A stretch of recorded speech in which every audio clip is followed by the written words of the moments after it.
A man in an oil-stained jacket stood in the middle of a $1 million showroom while everyone laughed at him. His 9-year-old daughter held his hand and didn't understand why the adults were being so cruel. He didn't defend himself, he didn't raise his voice, he just looked at that Ferrari, the one they said he could never touch. And something behind his eyes went quiet and certain in a way that made at least one person in that room stop laughing.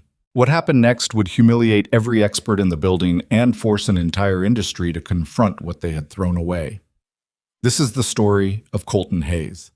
And it starts with a little girl's dream. If this story moves you, hit the like button and drop a comment with the city you're watching from. I want to see how far this story travels. The exhibition hall smelled like money. That was the first thing Colton Hayes noticed when he walked through the glass doors.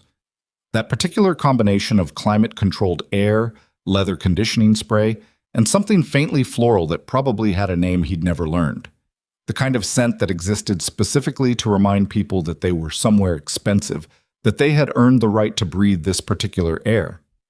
He had not earned it, not by any measure the people in this room would recognize. Emma pulled on his hand the second they cleared the entrance, her neck craning so far back she nearly stumbled. Dad, is that it? At the far end of the hall, under a cascade of track lighting arranged to make it look like it was generating its own light source, sat a Ferrari 296 GTB in a red so deep it looked almost liquid. The kind of red that photographers spent entire careers trying to capture correctly and never quite managed. Around it, velvet ropes. In front of it, a small crowd of people in clothes that cost more than Colton's truck. Yeah, he said. That's it. It's so red. They call that color Rosso Corsa. She looked up at him. What's that mean? Racing red, he paused. It's been their color since 1907, before your grandmother's grandmother was born. Emma absorbed this with the focused expression she used when she was filing information away somewhere permanent. She was 9, and she had her mother's eyes, that particular shade of brown that shifted toward amber in certain light. And sometimes when she looked at him like that, patient and curious and completely present, it hit him somewhere he didn't have good language for. Can we get closer? Let's see. And the exhibition was called Velocity and Vision, the Future of Performance Automotive Design, and it had taken over an entire wing of the Meridian Convention Center in downtown Hartford for the weekend. Tickets had been a problem.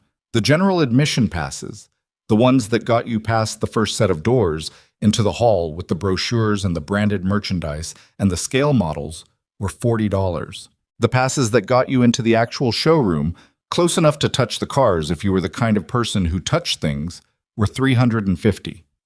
Colton had bought 2 general admission tickets and nothing else, because $350 was 3 days of groceries, and Emma needed new school shoes before September. But Emma had been talking about this exhibition for 6 weeks.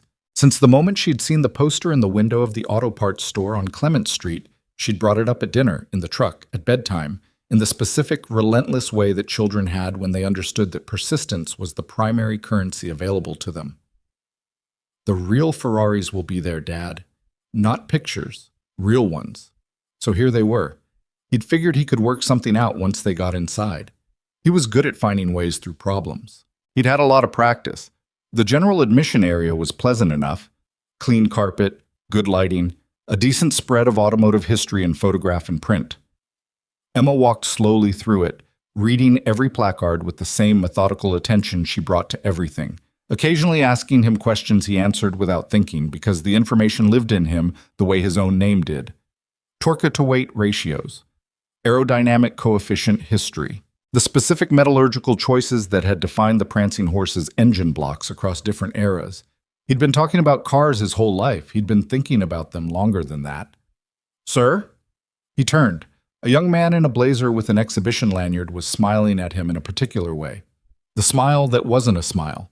The professional expression that existed to deliver a message while maintaining the fiction of courtesy. The vehicles are available for viewing in the main hall. You'll need a prestige access pass for that area. I understand. Passes can be purchased at the booth near the entrance. I appreciate it. The young man's eyes moved over Colton, a quick, practiced assessment, the kind that happened in under 2 seconds, and reached conclusions that were final. Colton knew what he was seeing. He'd had a long day at the shop before driving Emma here, and he hadn't had time to change. The jacket was clean or clean enough, but there was a shadow of engine grease along the left cuff that hadn't come out completely in the wash. And the jacket itself was the kind of thing a man wore when his primary concern was function rather than appearance. "Of course," the young man said, and moved away. Emma had watched the exchange. She was perceptive in ways that made him proud and also broke his heart periodically. "We can't go in the main part?" she asked. "Let me see what I can do." What he could do, it turned out, was stand near the velvet rope that divided the general area from the prestige access hall and look in, which was what he was doing when it happened. The Ferrari was maybe 40 feet away, close enough to see the individual body lines, the way the rear fender swept into the engine cover, the subtle suggestion of aggression in the front splitter design. It was a 2024 model, the current production variant, and even from this distance he could see three things about it that he wanted to look at more closely. He wasn't consciously cataloging. It was the same thing that happened when he heard an engine. His mind just started doing it automatically, the way a musician heard chord structures and background noise. "What are you looking at?" Emma was beside him, on her toes. "The car." "What about it?" "The way it's sitting," he said. "Ride height's slightly off on the rear left. Could be the surface in here, could be something else." He paused. "And the exhaust tips. You see how the left one has a slightly different surface finish than the right?" She squinted. "Kind of. Might be nothing. Might be an assembly variance. Hard to tell from here." "You can see all that from here?" "You learn what to look for." She was quiet for a moment. Then, "Can we get closer?" He was trying to figure out a realistic answer to that question when he heard the voice. It was carrying. The man it belonged to was clearly accustomed to being heard without effort. The kind of voice shaped by decades of rooms where other people kept quiet when this particular person spoke. Fascinating crowd they let in these days. Colton didn't turn around immediately. He heard the laughter that followed. 3 or 4 people, positioned to his right and slightly behind him. The practiced, collaborative laughter of people who had spent time learning how to be agreeable to the man with the loudest voice. "No, I mean it. Look at him." He turned then. Not because he felt compelled to, but because Emma was already looking, and he wanted to know what she was seeing. The man was perhaps 55. Silver hair, precision cut. A suit that had been made for his body rather than selected from a rack. The kind of physical confidence that came either from having been handsome when young or from having had enough money long enough that it no longer mattered. He had a drink in one hand and he was looking at Colton with an expression of uncomplicated amusement. Behind him, 3 other men in similar suits and 2 women in the kind of dresses that had been specifically designed to look effortless. A woman in her early 30s stood slightly apart from the group, holding a glass she hadn't touched, watching. "Is that grease?" the silver-haired man said. Not to Colton, to his group, as if Colton were something they were all observing together, a curiosity. At a supercar exhibition, with grease on his jacket. More laughter. "Maybe he's the mechanic," one of the other men offered. "Maybe he's here to fix the coffee machine," the first man said, and this landed better. Emma's hand tightened in Colton's. He looked down at her. She had that expression, the one where she was deciding whether to be upset. He gave her hand one squeeze, and she straightened slightly. He turned back to the Ferrari. "Ignore them," she said quietly, which was exactly what he'd been about to tell her. "Already have," he said, which was mostly true. He was mostly looking at the car, but some part of him, the part that was still 32 years old and had not yet made peace with all of the ways his life had contracted, that still carried the memory of what it had felt like to sit in a Ferrari development facility in Maranello and be asked his opinion by men who'd built their careers around these machines. That part was not entirely indifferent. "Excuse me." The silver-haired man had moved closer. He was speaking to Colton directly now with the particular tone of someone who was enjoying himself. "Do you actually know what that car is, or did you just wander in from the parking lot?" Several people nearby had noticed, the low-level attention that precedes spectacle. Colton looked at him for a moment. "I know what it is," he said. "Do you?" It wasn't a question. "Do you know what it costs?" Current MSRP is around $320,000, depending on options. The man's eyebrows moved slightly. He hadn't expected a number. He recovered quickly. Well, you've done your research. Good for you. I know a few other things about it too. I'm sure you do. The tone made clear what he thought about the things Colton knew. That Ferrari used to be my world. The silence that followed wasn't complete. There were other conversations happening in the room, other sounds, but in the immediate vicinity, something shifted. People were paying attention now. And then the laughter came. Not from the silver-haired man first, but from somewhere in his group, and then from him, and then from several people nearby who'd heard just enough to think they understood the situation. A man in a mechanic's jacket at a supercar exhibition, talking about Ferraris being his world. It was from a certain angle, a kind of comedy. The silver-haired man set his drink down on a nearby display table and stepped closer. His face had shifted from amusement to something with a sharper edge. "Look," he said, his voice dropping to something that was quieter and more pointed. "I don't know what your story is, but this is a private industry event, and there are actual professionals here. So maybe take your daughter, enjoy the brochures, and leave the posturing to people who actually belong." Colton held his gaze for 2 seconds. "Okay," he said. He wasn't going to do anything else. There was no version of this where he came out better by getting into it with this man. He knew this from experience. He was about to tell Emma they should look at the display on the other wall. There was a section on the history of the Dino that he thought she'd find interesting, when he heard footsteps, and then a voice that was entirely different from the silver-haired man's. "Richard." One word, but it stopped Richard the way a hand on a shoulder stops someone mid-stride. He turned. The woman who'd been standing apart from the group had moved. She was maybe 5'8", dark hair pulled back in a way that was functional rather than styled, wearing a blazer that had clearly been her third choice of the day rather than her first. She had a kind of focused stillness about her, the quality of someone whose attention, when directed at you, felt like something physical. She was looking at Richard with an expression that was almost polite. "I think that's enough," she said. Richard opened his mouth. "I said that's enough." He closed it. Something in the room recalibrated. Colton watched the people in Richard's group shift almost imperceptibly. The way people shifted when the hierarchy rearranged itself and everyone updated their position simultaneously. The woman turned to Colton. Her eyes moved over him quickly. Not the same assessment the young man in the blazer had made, not the same amusement Richard had directed at him. Something more specific, like she was trying to locate something. "You said it used to be your world," she said. "What did you mean by that?" He looked at her for a moment. He wasn't sure what she wanted or who she was. He knew she wasn't press. He'd seen the press area, and she wasn't wearing a badge. She was wearing a lanyard, but he couldn't read it from this distance. "What I said," he told her. "Which car in particular?" He paused.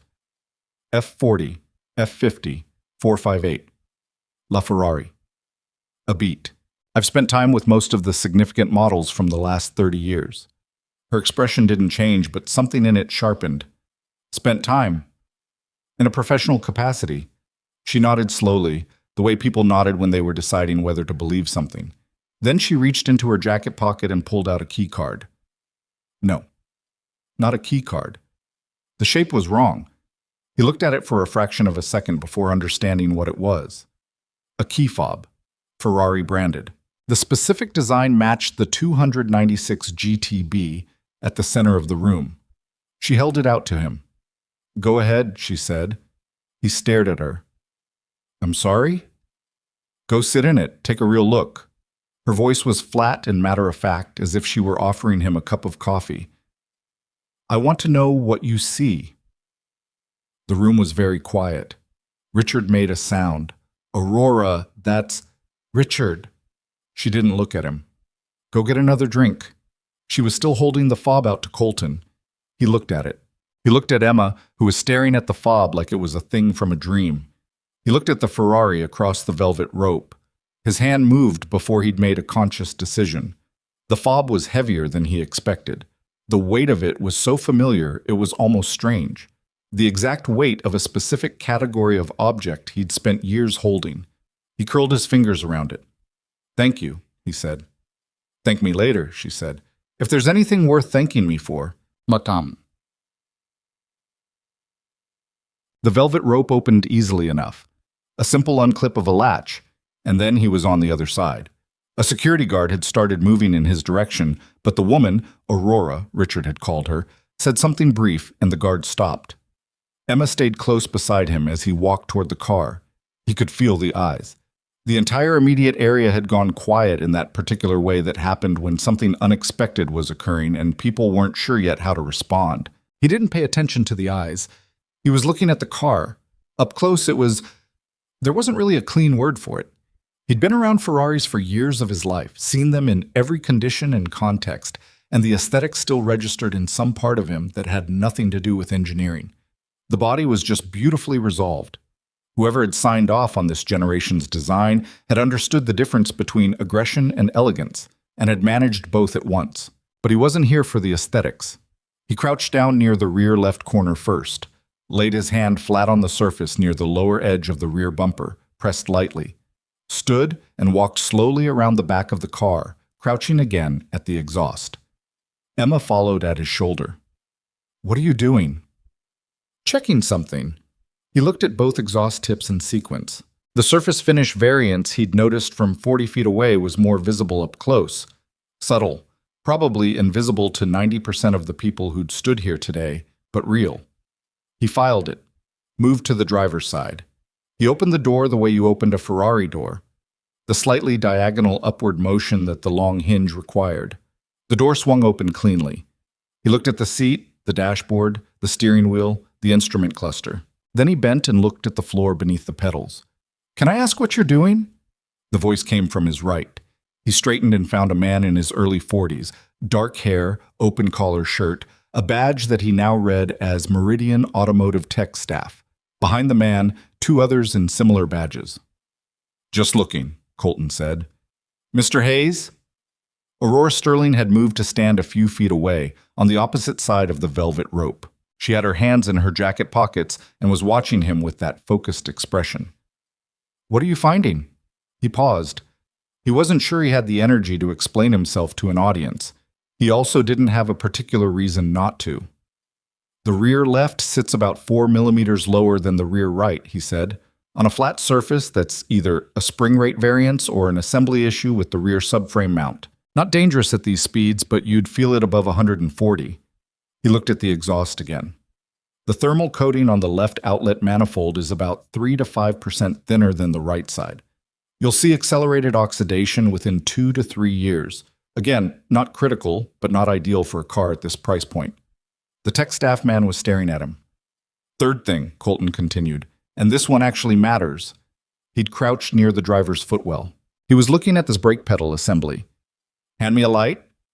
Nobody moved for a second. Then Emma, with perfect practicality, pulled her phone from her pocket and switched on the flashlight. She'd been doing this, anticipating what he needed in the shop, for about 2 years now. He took it without thinking, directed the beam at the pedal box. The brake bias adjuster is about 2 clicks toward front heavy from neutral. That might be factory spec for street configuration. I'd need to check. But if this is the same setup going into any track demonstration this weekend, the rear will step out earlier than drivers expect on threshold braking. The car will feel nervous. He stood up, handed Emma her phone back. The room was completely quiet. He looked at the 3 tech staff. They were looking at each other. "You might want to have someone check the rear suspension mount before any track work," he said. "The other stuff can wait. That one shouldn't." One of the tech staff said something to another in a low voice. The other one nodded and moved quickly in the direction of what Colton assumed was some kind of support area. "There's also something in the engine's idle behavior," Colton said. He'd been hearing it since he got within 10 feet of the car. "May I?" Aurora said. "Yes." He looked at the tech staff man, who nodded with the slightly dazed expression of someone updating his assumptions rapidly. Colton sat in the driver's seat. The interior smelled like new Italian leather and something specific to Ferrari interiors. He didn't have a word for the compound, only the recognition of it. He pressed the engine start. The 296's twin-turbocharged V6 came to life with the specific bark that Ferrari's engineers had tuned specifically to satisfy a particular category of emotion. He listened to it for a moment. Then he began adjusting things. It took him 11 minutes. Not because the problem was simple. It wasn't. It was a calibration drift in the engine management system, subtle enough that it only manifested at low RPM idle and only in certain temperature conditions. The kind of thing that showed up in extended real-world use but might not appear in a controlled pre-delivery inspection. The kind of thing that accumulated quietly until someone with a specific kind of hearing noticed it. He'd identified the symptom within 30 seconds of starting the car. He'd confirmed the source within 2 minutes. The remaining 9 minutes were the actual correction, working through the vehicle's diagnostic interface with a sequence of inputs that most people who had access to this car wouldn't have known existed. When he was done, the idle note changed, not dramatically, not in a way that would register as entertainment, but it smoothed. A subtle harmonic that had been there, threading through the other sounds, was gone. The engine breathed differently. He shut it down, sat for a moment in the quiet. Then he got out of the car. Emma was right there. She looked up at him with that expression she had, part pride, part something more complicated that he didn't always know how to handle. "That sounded different at the end," she said. "Yeah? Better?"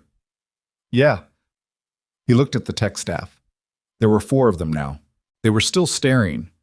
Your software interface has a calibration compensation tool on the 3rd diagnostic menu. Most people miss it because the menu label is counterintuitive. It's labeled cooling management, but it actually interfaces with the fueling map. The drift can accumulate from temperature cycling during transport. He paused. You'll want to run a full diagnostic cycle before any more drive demonstrations, just to make sure nothing else shifted. One of the tech staff opened his mouth, then closed it, then opened it again. "What? How did you—" He stopped and tried again. "Who are you?" Before Colton could answer, the silver-haired man's voice cut across the room. "This is ridiculous." Richard had not, as instructed, gone to get another drink. He'd stayed, and now he was at the edge of the velvet rope, with a face that had gone from amusement to something less comfortable. Someone just let a random mechanic play with a display vehicle. This is a liability issue. Someone should be calling. "Richard." Aurora's voice was quiet, and the room was quiet enough that everyone heard it clearly. "Stop talking." He stopped. She was looking at Colton. Something had changed in her expression, not the composed surface of it, which remained largely the same, but the quality of what was underneath. She looked like someone who had suspected something and now knew it. "Can I ask you something?" she said. He waited. "That calibration issue, she said. "How long do you think it had been there?" 300 to 500 miles of drive time, I'd guess. Maybe a little more. Our engineers ran a complete diagnostic on this car 2 weeks ago, before shipping. "No," he said. She looked at him carefully. "How do you know?" "Because if they'd found it, you wouldn't still have it." He said it without heat, just as a matter of fact. "It's not in the standard diagnostic sweep. It's outside the parameters of what the automated system flags.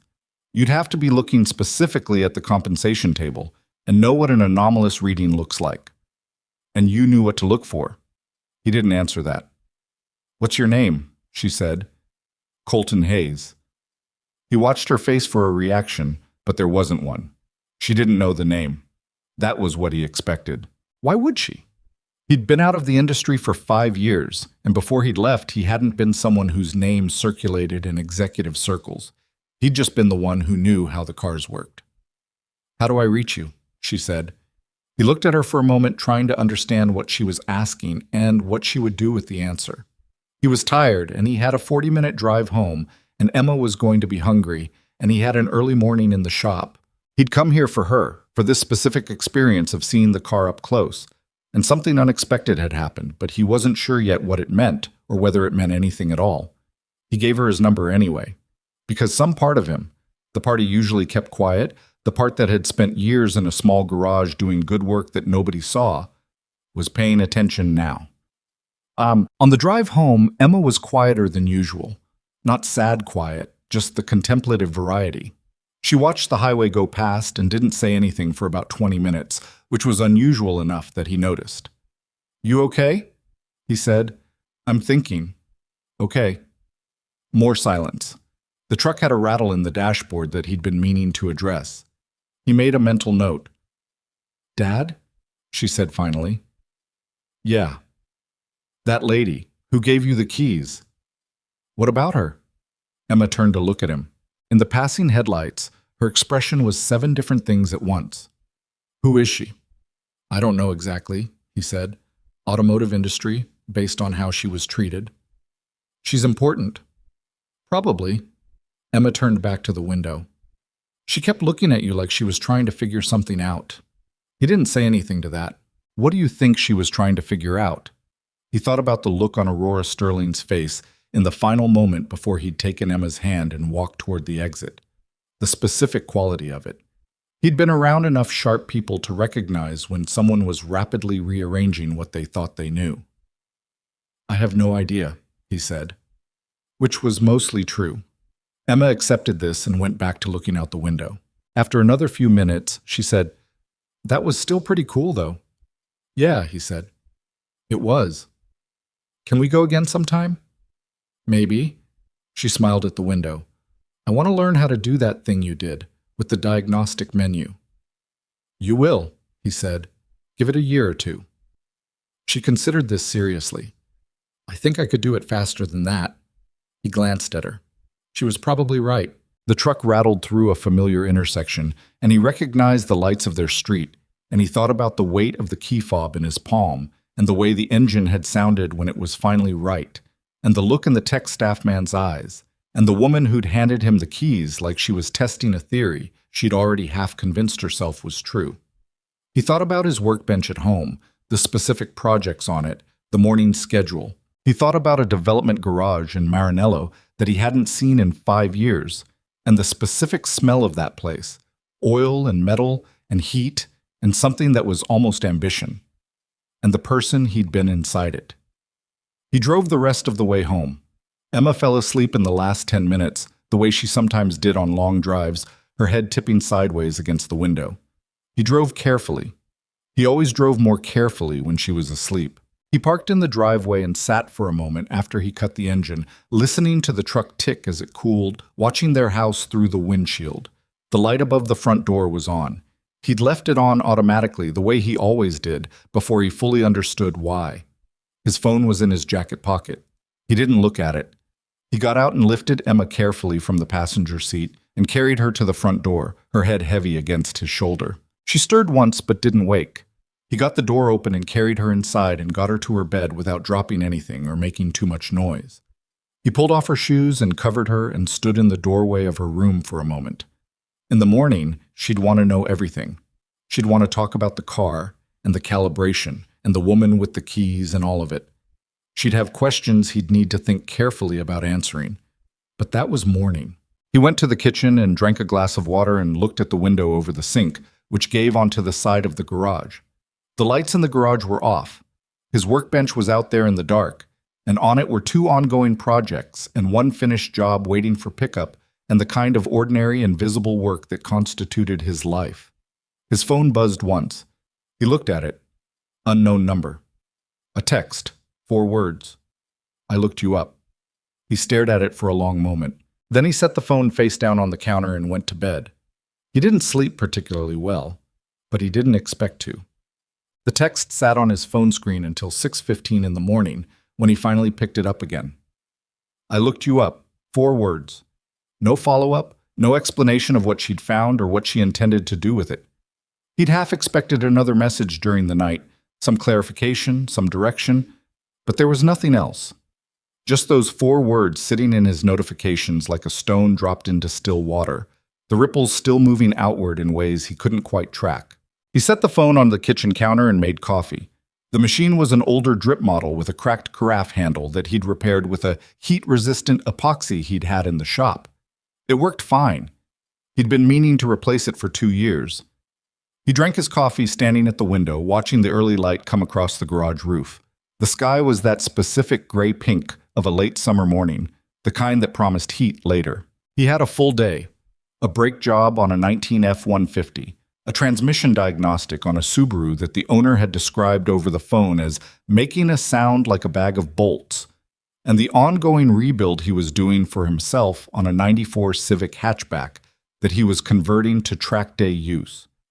Not because he had time for track days, just because the project was interesting and because Emma had started asking questions about it. His life had a shape to it. That was the right word. Shape. Not ambition, not trajectory, just the contained and recognizable shape of a life arranged around a specific set of responsibilities and pleasures. He thought about that shape while he drank his coffee. Then he picked up the phone and typed back. Okay. He hit send and put the phone in his pocket. She called at 9:47 while he had his arms elbow deep in the F-150's wheel well. He let it ring, wiped his hands on the shop rag, checked the screen, unknown, same number as the text, and then answered on the fourth ring. This is Colton. Aurora Sterling. A pause. Do you have a few minutes? He looked at the F-150. He looked at the Subaru waiting in the far bay. Some. I want to talk about what you did last night. What specifically? The calibration correction. Another pause, and in it, he heard the quality of someone who was used to structuring conversations rather than following them. Our lead engineer ran a full diagnostic on the vehicle this morning. What you identified, the compensation table drift, it's confirmed, and the brake bias issue. He said it would have created noticeable instability in the rear during the track demonstrations this afternoon. Colton said nothing. He also said, and I'm quoting him directly here, that he has no idea how you found it without a full diagnostic laptop interface. The vehicle's own onboard system wasn't flagging it. The onboard system doesn't scan the compensation table as part of its standard sweep, Colton said. It's a known gap in the diagnostic architecture for that generation. The table was introduced in a software update and the diagnostic parameters weren't updated to include it. Silence for a moment. How do you know that? He almost said because I was in the room when it was discussed. Instead, he said, I spent some time around Ferrari development work a while back. That's what I wanted to talk about. Her voice shifted slightly. Not warmer exactly, but less structured, like she was setting down the framework she'd been using to approach the conversation. I looked up your name after you left last night. Colton Hayes. I didn't find much at first. You don't have much of a digital footprint. No. But I called a contact at Ferrari North America this morning, and then a contact in Maranello. A beat. Your name came up. He moved further back into the shop, away from the open bay door, some instinct for privacy operating without being consciously directed. What did they say? That you were part of the development team for the 488 program from 2013 to 2015. That you worked under the chief powertrain engineer on the turbocharging system calibration. That you were... She paused, and he heard her consulting something, paper or screen. And I'm quoting again. The most naturally gifted diagnostic engineer we had in that generation of the program. He said nothing. They also said you left in 2015 without notice, that you declined an offer to continue with the SF-90 program, which was apparently a significant thing to decline, and that nobody in the company knew why. Did they ask? They tried. You didn't respond. He watched a sparrow land on the edge of the open bay door, look in, and leave again. My wife was sick, he said. I went home. He said it the way he said most things about Diane, plainly, without elaboration, in a way that communicated that the territory was real, but that he wasn't inviting extended exploration of it. Most people understood the signal and moved accordingly. Aurora was quiet for a moment. I'm sorry, she said, and it was the short version, not the drawn-out kind. He appreciated that. It was 5 years ago, he said. And since then? I've been here, running the shop. In Hartford, just outside, Weston. He leaned against the workbench. Ms. Sterling, Aurora. Aurora. I'm not sure what this call is about. She took a breath. I run a company called Sterling Automotive Group. We're one of the largest performance vehicle manufacturers in the country. We're not Ferrari, but we build performance sports cars, and we do licensing and engineering partnerships with several European manufacturers, including... She stopped. You know who we are. He did. Sterling Automotive Group had a facility about 60 miles from Hartford. He'd driven past it twice. Okay, he said. I'm calling because what you did last night was not something most engineers could have done. Not in 11 minutes without tools, not on a vehicle they'd never touched before. She didn't say it like a compliment exactly, more like a statement of data. I want to know if you're interested in some kind of consulting arrangement. The shop was quiet around him. The F-150 waited. Somewhere in the Subaru's transmission, a small mechanical disaster continued accumulating. I have a shop, he said. I understand. I have a daughter who's 9. My schedule it's built around her. I understand that too. Then what exactly are you proposing? Nothing formal yet, she said. I'd like you to come to our facility, take a look at what we're working on, have a conversation. A pause. No commitment, just a conversation. He looked at the F-150 again. He thought about Emma's question last night. She kept looking at you like she was trying to figure something out, and about the 4 words on his phone screen, and about what it had felt like to have his hands inside that Ferrari's systems again after 5 years of brake jobs and oil changes. He thought about the specific quality of that feeling and whether he was being honest with himself about what it was. When? He said. He arranged for Emma to go home with her friend Josie after school on Thursday, made sure the F-150 and the Subaru were handled by Tuesday, and drove to Sterling Automotive Group's facility on a Thursday afternoon that was genuinely too hot for the time of year. The campus was larger than he'd expected. Not ostentatious. It didn't have the architectural ambition of some of the European facilities he'd worked in, but serious. A collection of connected buildings that communicated purpose rather than prestige. Testing areas visible from the main parking lot. A low building that was probably an advanced materials lab based on the ventilation configuration. Everything functional and organized in a way that suggested the priorities were in the right order. A woman met him at reception and walked him through 2 security checkpoints.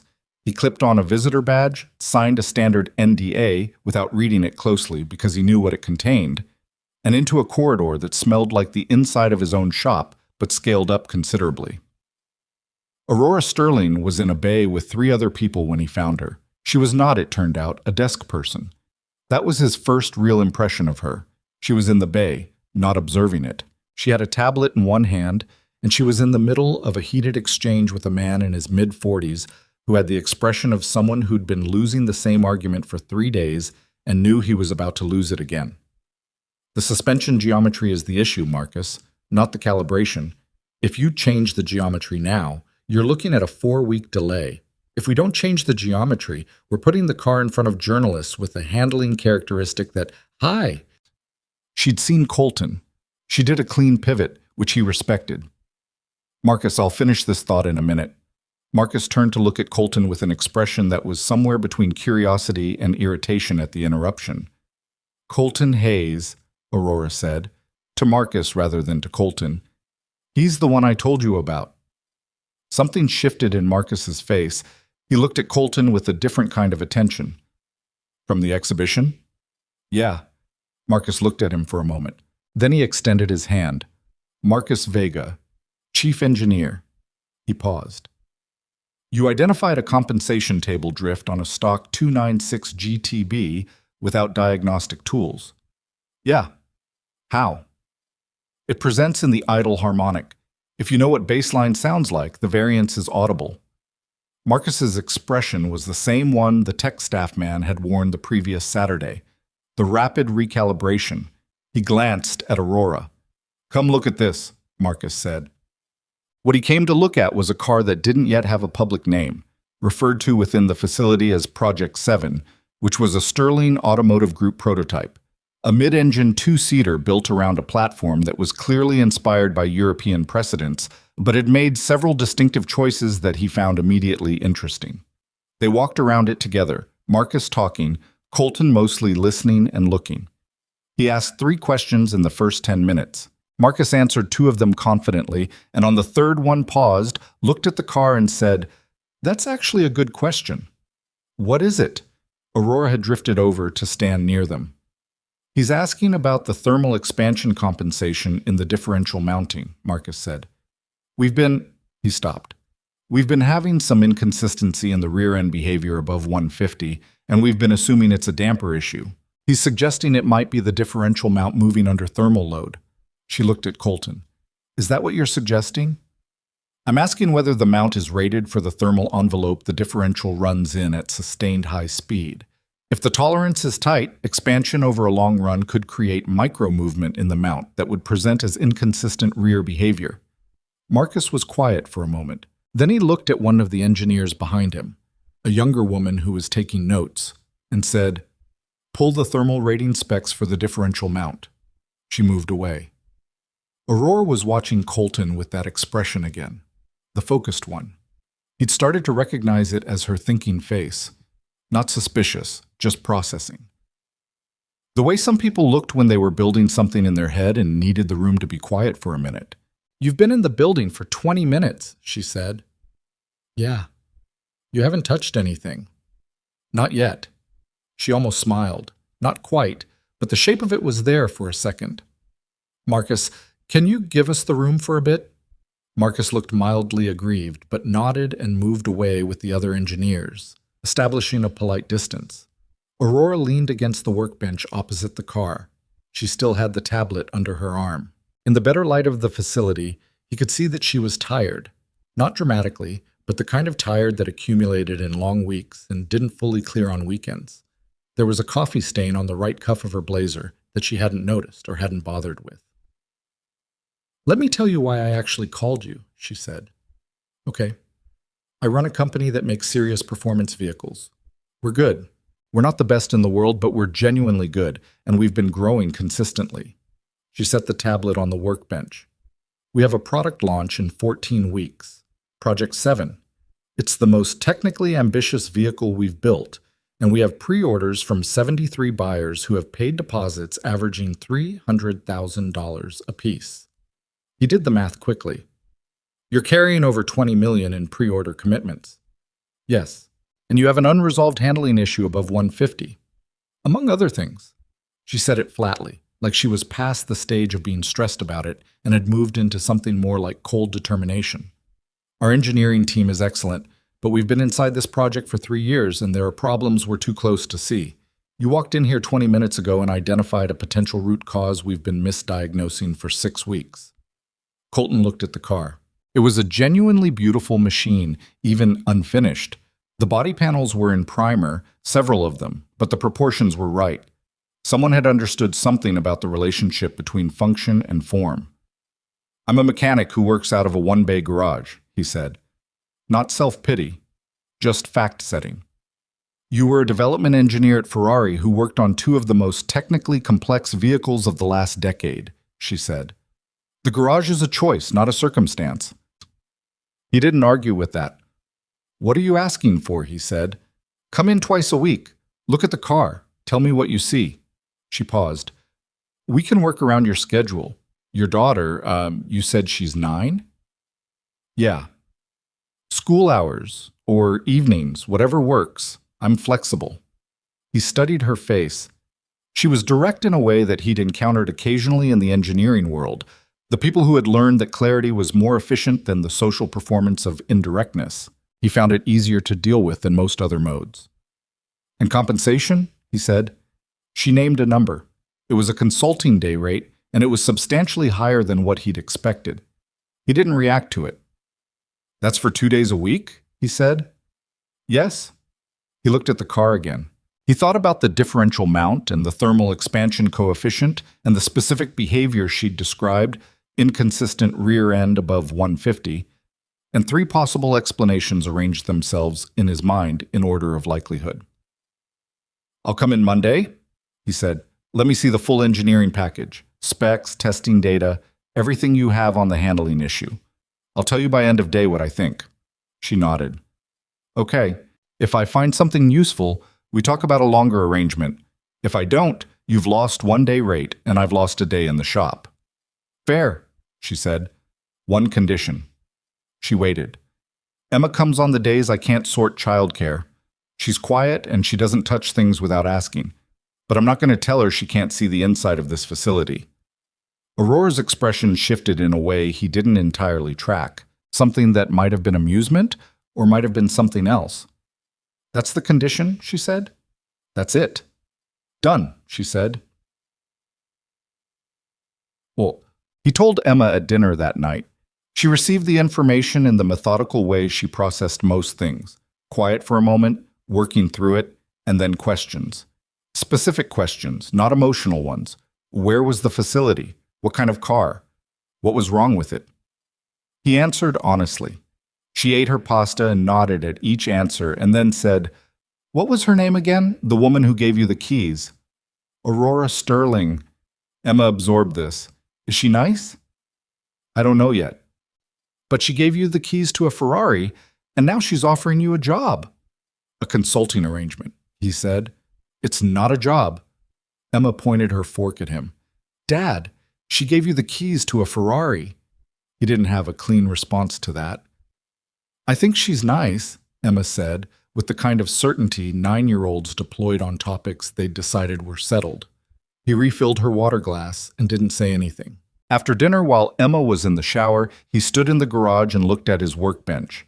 The '94 Civic project, the organized tools, the specific compact world of it. His phone buzzed. "Monday at 8. I'll have the full package ready." He looked at the message for a moment. Then he picked up the torque wrench he'd been using on the Civic's suspension arm and got back to work. Monday went well. Too well, honestly. The kind of day that made him cautious. He arrived at the facility at 8, and Marcus met him at the engineering bay with a folder of physical documentation and a laptop loaded with testing data and the expression of a man who had been convinced to trust someone he wasn't sure about yet and was prepared to be either vindicated or disappointed. Colton spent the first 2 hours reading. Not touching the car, just reading. Marcus had expected questions, but Colton had few. He was building the picture first, locating himself in the project's history, understanding the sequence of decisions that had led to the current configuration. At 10:15, he asked for the thermal imaging data from the last high-speed run. Marcus pulled it up. They looked at it together. "There," Colton said. He pointed to a section of the image, the differential housing and the mounting interface. The thermal gradient at the mount was visible, and if you knew how to read the image in the context of the behavior pattern, it was unambiguous. "The mount is running at the edge of its thermal tolerance," he said. "When the car's been running hard for 15+ minutes and the differential temperature climbs, the mount compound softens just enough to allow micro-movement, not enough to show up in the data streams, just enough to change the rear compliance characteristic by a small but consistent amount." Marcus stared at the image. The fix is either a mount compound with a higher thermal threshold or a heat shield between the differential housing and the mount interface." He pointed to the space in question. "I'd go shield first. It's faster and cheaper to test. If it solves it, you're done. If it doesn't fully solve it, you know the mount compound is also part of the equation." The younger engineer, her name was Priya, he'd learned, was already typing something. Marcus looked at the image for another long moment. Then he looked at Colton with the expression of someone updating his operating assumptions again. "We've run this car 40 times. Our test drivers reported the behavior. Our data team analyzed it. I personally reviewed the systems. You were looking at the dampers," Colton said. "When you're looking at the dampers, you're not looking at the mount. That's not—" "I know that. I know how diagnostic focus bias works." Marcus wasn't defensive exactly. More honest. Frustrated with himself in a way that Colton recognized because he'd felt it. "How did you see it in the thermal image in 2 hours when we've been staring at this data for 6 weeks? "Fresh eyes," Colton said simply. "And I wasn't invested in the damper theory." Marcus nodded slowly.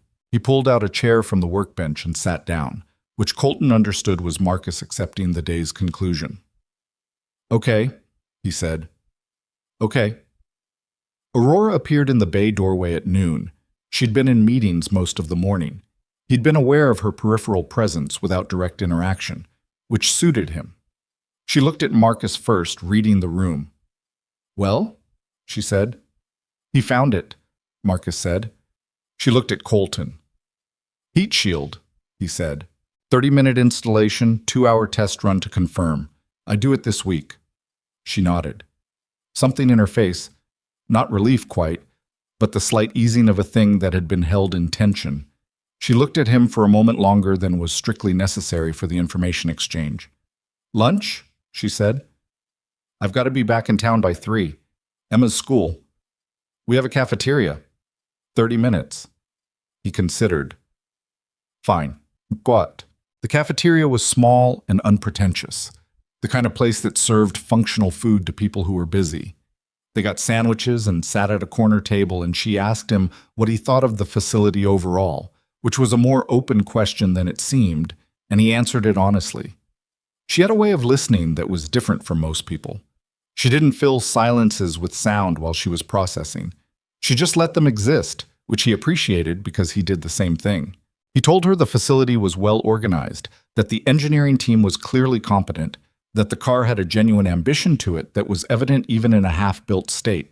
He told her that the testing data was collected meticulously, but that the analysis framework had a few structural gaps. Places where the methodology was sound, but the interpretation was shaped by assumptions that had calcified. We've been a growing company, she said, around a half-eaten sandwich. We hired good engineers and gave them the space to build culture around specific approaches. Some of those approaches are right, some of them have become orthodoxy. Yeah, he said. I can see that. Is that a problem? Not an unusual one. Happens everywhere. He looked at his coffee. Ferrari had it too. Certain things you just didn't question because they'd been decided at a senior level, and the data was interpreted to support what had already been decided. He paused. I questioned some of those things. Is that why you left? No, he said. I left because my wife needed me at home, and Emma was 4, and she needed her father present. I left because it was the right call. He said this without inflection, because it was simply the statement of what had happened. The car stuff was, I would have gone back eventually.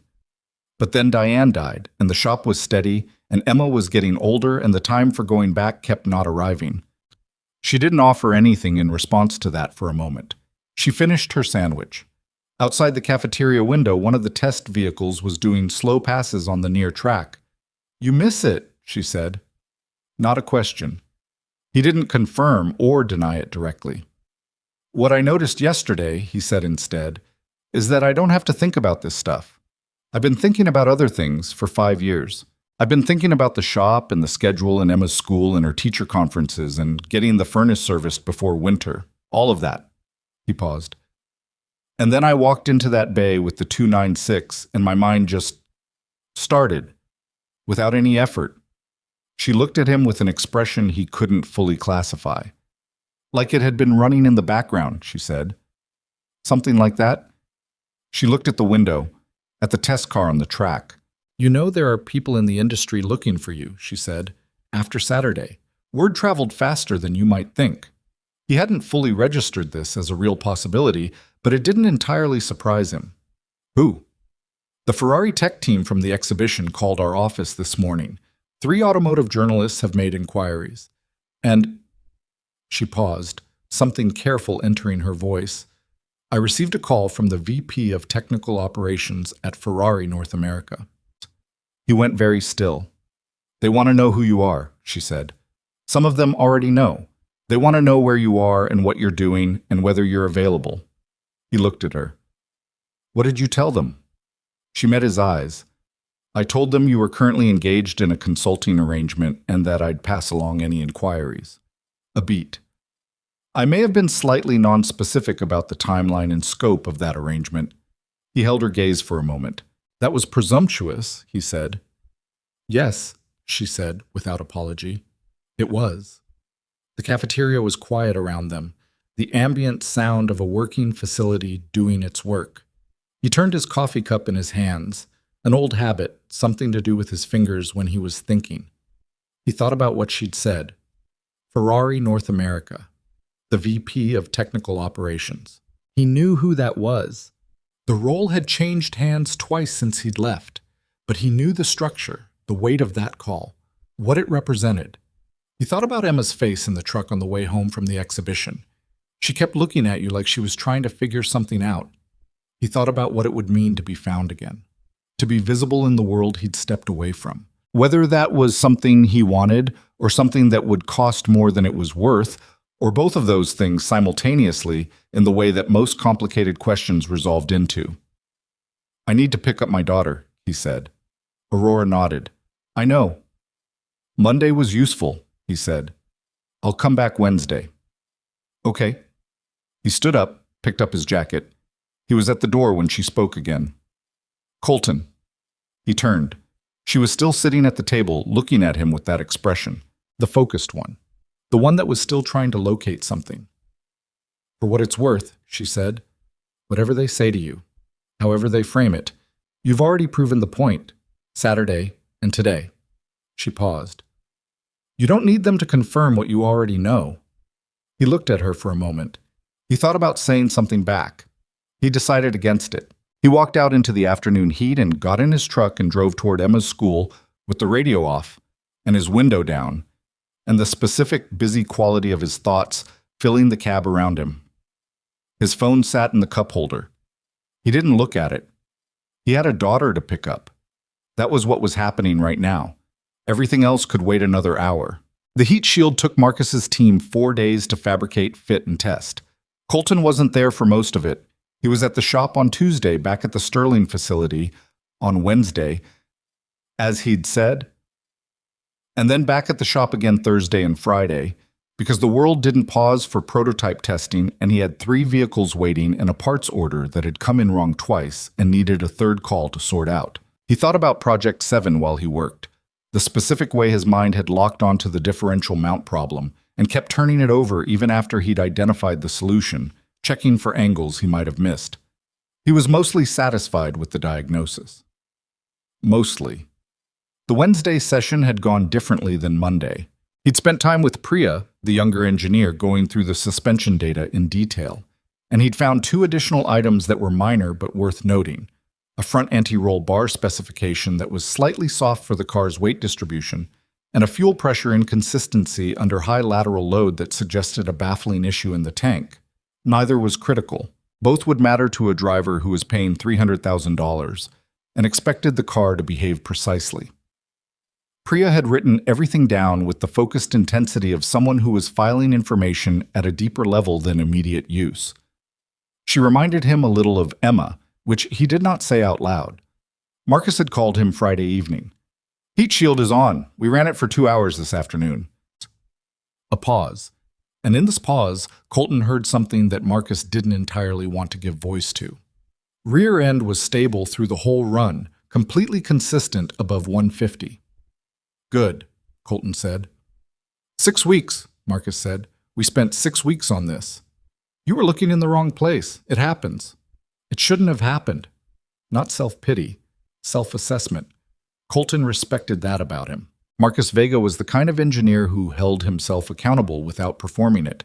We had the thermal imaging data the whole time. You had a theory that made the data look like something else, Colton said. Fresh eyes see differently. That's not a flaw in your team. It's just how diagnostic work goes when you're close to a project. A silence on the line. Then, Aurora wants to formalize the arrangement. She asked me to let you know before she calls you herself, so you have time to think about it without her standing in front of you. He almost smiled at that. That was considerate of her. She can be, Marcus said. It wasn't a complete sentence, and he didn't make it one. After he hung up, Colton stood in the garage and looked at the Civic project for a while without working on it. Emma was inside doing homework. He could see her through the interior window, her head bent over the kitchen table, her pencil moving, that focused posture that was entirely her own. He thought about what formalizing the arrangement meant in practical terms. More time at the Sterling facility, more time away from the shop, not drastically, but meaningfully. A different kind of visibility in his life. The phone calls Aurora had mentioned, the Ferrari people, the journalists, the industry attention that had apparently been gathering since Saturday at the exhibition. He'd spent 5 years building a life that was manageable, contained, scaled correctly to what he actually had capacity for. The shape of it was familiar, and he trusted it the way you trusted a road you'd driven many times. What he was being asked to consider was a different road. He didn't decide anything that night. He went inside and checked Emma's homework. She had a geometry problem she was stuck on, and they worked through it together at the kitchen table until she got it. And the look on her face when it clicked was worth more than most things. He called Aurora back Saturday morning. Let's talk about terms, he said. The formal arrangement came together over 2 phone calls and 1 in-person meeting at the Sterling facility the following Tuesday. The shape of it was what Aurora had initially proposed: 2 days a week, flexible scheduling, day rate that was generous without being theatrical, with additions that Colton pushed for and she agreed to without much negotiation, explicit language about his right to maintain his existing shop clients, a provision allowing Emma's presence at the facility on an as-needed basis, and a sunset clause that let either party exit with 30 days' notice and no penalty. "You're building an exit ramp into the agreement before we've even started," Marcus observed during the in-person meeting, which he'd been included in as a matter of professional courtesy. "I've got a 9-year-old in a 1-bay garage," Colton said. "I'm not in a position to assume any arrangement is permanent." Marcus looked at Aurora. She shrugged with one shoulder in a way that meant, "I told you this was how he'd be about it." They signed the paperwork on a Thursday afternoon. Colton drove home and made spaghetti and didn't tell Emma the details because he hadn't yet figured out how to explain the totality of what was changing. He just said he'd be working with a car company a couple days a week, and Emma said, "The Ferrari ladies' company?" And he said yes, and she nodded with the air of someone whose prediction had been confirmed. "I knew she was nice," Emma said. He chose not to examine what nice meant in his daughter's assessment framework. He served the spaghetti, and they talked about her school project instead, which was a diorama of the water cycle that had consumed most of the previous weekend. The weeks that followed had a rhythm to them. Monday and Wednesday at Sterling, Tuesday and Thursday at the shop. Emma's school schedule governing the shape of everything the way it always had. He and Marcus developed a working language quickly, the shorthand of 2 people who thought about the same problems from adjacent angles and had learned which questions were productive to ask each other. Priya became a fixture in the sessions, always there with her notebook and her precise questions and her habit of saying, "Wait, say that again," whenever something was worth capturing. The anti-roll bar was replaced in week 2. The fuel tank baffling was redesigned in week 3. Colton identified a 3rd issue in week 4, a minor but consistent brake fade pattern during extended downhill deceleration that traced to a thermal management gap in the caliper design. And Marcus spent an entire afternoon arguing with him about it before the test data came back confirming it. And Marcus said nothing for a long moment, and then said, "Okay, how do we fix it?" There was a quality to this work that Colton recognized and had been missing without fully acknowledging that he'd been missing it. The diagnostic work in the shop was satisfying. He was good at it, and he did it well, but it was rarely challenging anymore. His mind handled it without strain, which was efficient but not interesting. The Project 7 work engaged something that had been in low gear for a long time. He didn't tell anyone this. It was just something he noticed. Aurora was present in the facility more often than he'd expected for someone who ran a company at her level. She wasn't hovering. She had her own meetings, her own demands on her time, a steady traffic of people who needed her for things that had nothing to do with the engineering bays. But she checked in, asked the right questions, occasionally sat in on technical discussions with the quality of someone who was following closely enough to be useful rather than just performing interest. She asked good questions. Not always. Sometimes she asked questions that were slightly off base, and he told her so directly, and she received the correction without getting defensive about it. One afternoon in the 3rd week, she showed up in the bay while he was under the rear of the car and said something that he didn't entirely catch. "Say that again?" he said from under the chassis. I said, "I heard from Ferrari North America again." He stayed where he was for a moment. Then he slid out from under the car on the creeper and looked up at her from the floor. She was standing with her arms crossed, not blocking the light, which he appreciated. What did they want? "There's an event, a private testing event at their North American track facility in 6 weeks. They're bringing the new prototype, the next generation hybrid platform, pre-production, and they're inviting select engineers and industry figures." She paused. "They asked if I could pass along an invitation to you." He sat up. "Why would they want me at a testing event?" "Because the story from the exhibition is still circulating, in the industry, not publicly. Engineers talk." She unfolded her arms, shifted her weight. "The Ferrari tech team from that night told people what you did, what you found, and how fast you found it. That travels." He looked at the underside of the car, then back at her. "I've been gone from that world for 5 years," he said. "I know. I don't have current credentials. I'm not affiliated with any development program. Colton. She said it with a slight edge that meant stop making arguments you don't actually believe. They're not inviting a credential, they're inviting you. He looked at his hands, oil at the knuckles, familiar geography. He wiped them on the shop rag he kept tucked in his back pocket. I'll think about it, he said, which meant yes, and he knew it, and probably she knew it too. That's so. He told Emma about the Ferrari event over dinner 6 days later, after he'd already confirmed to Aurora that he'd attend. He told her because she deserved to know, and because he'd learned that surprising her with information she should have had earlier was a reliable way to erode the trust between them that he considered more important than almost anything else. She listened to the whole thing. She ate her chicken and didn't interrupt. When he was finished, she said, "So the actual Ferrari people want you to come look at their new car. Look at it and give feedback, yeah. Because of what happened at the exhibition? Partly. And you're going?" "Yes." Emma set her fork down and looked at him with Diane's eyes. "Are you nervous?" He considered this honestly. A little. This seemed to satisfy her in some way. He thought she'd have been less reassured by a no. "I think you should go," she said. "I know. I think you should go because—" She stopped and looked at the table, searching for the right words in the way she did when something mattered to her, but she wasn't sure she had the language for it. "You're really good at it, and I think you should be somewhere that knows that." He looked at her for a long moment. He didn't say what came to mind, which was that the somewhere that knew that was also right here, at this table, with this kid. He just reached over and tapped the table near her plate in the small gesture they'd developed over years that meant heard and understood and appreciated, and she nodded once and picked up her fork. The Ferrari testing facility was 3 hours north of Hartford, on a private road course that had been built specifically for development work and had never been open to the public. Colton had heard of it. Everyone in the industry had heard of it, but he'd never been there during his Ferrari years. The development work he'd done had been conducted in Italy and at a secondary facility in Michigan.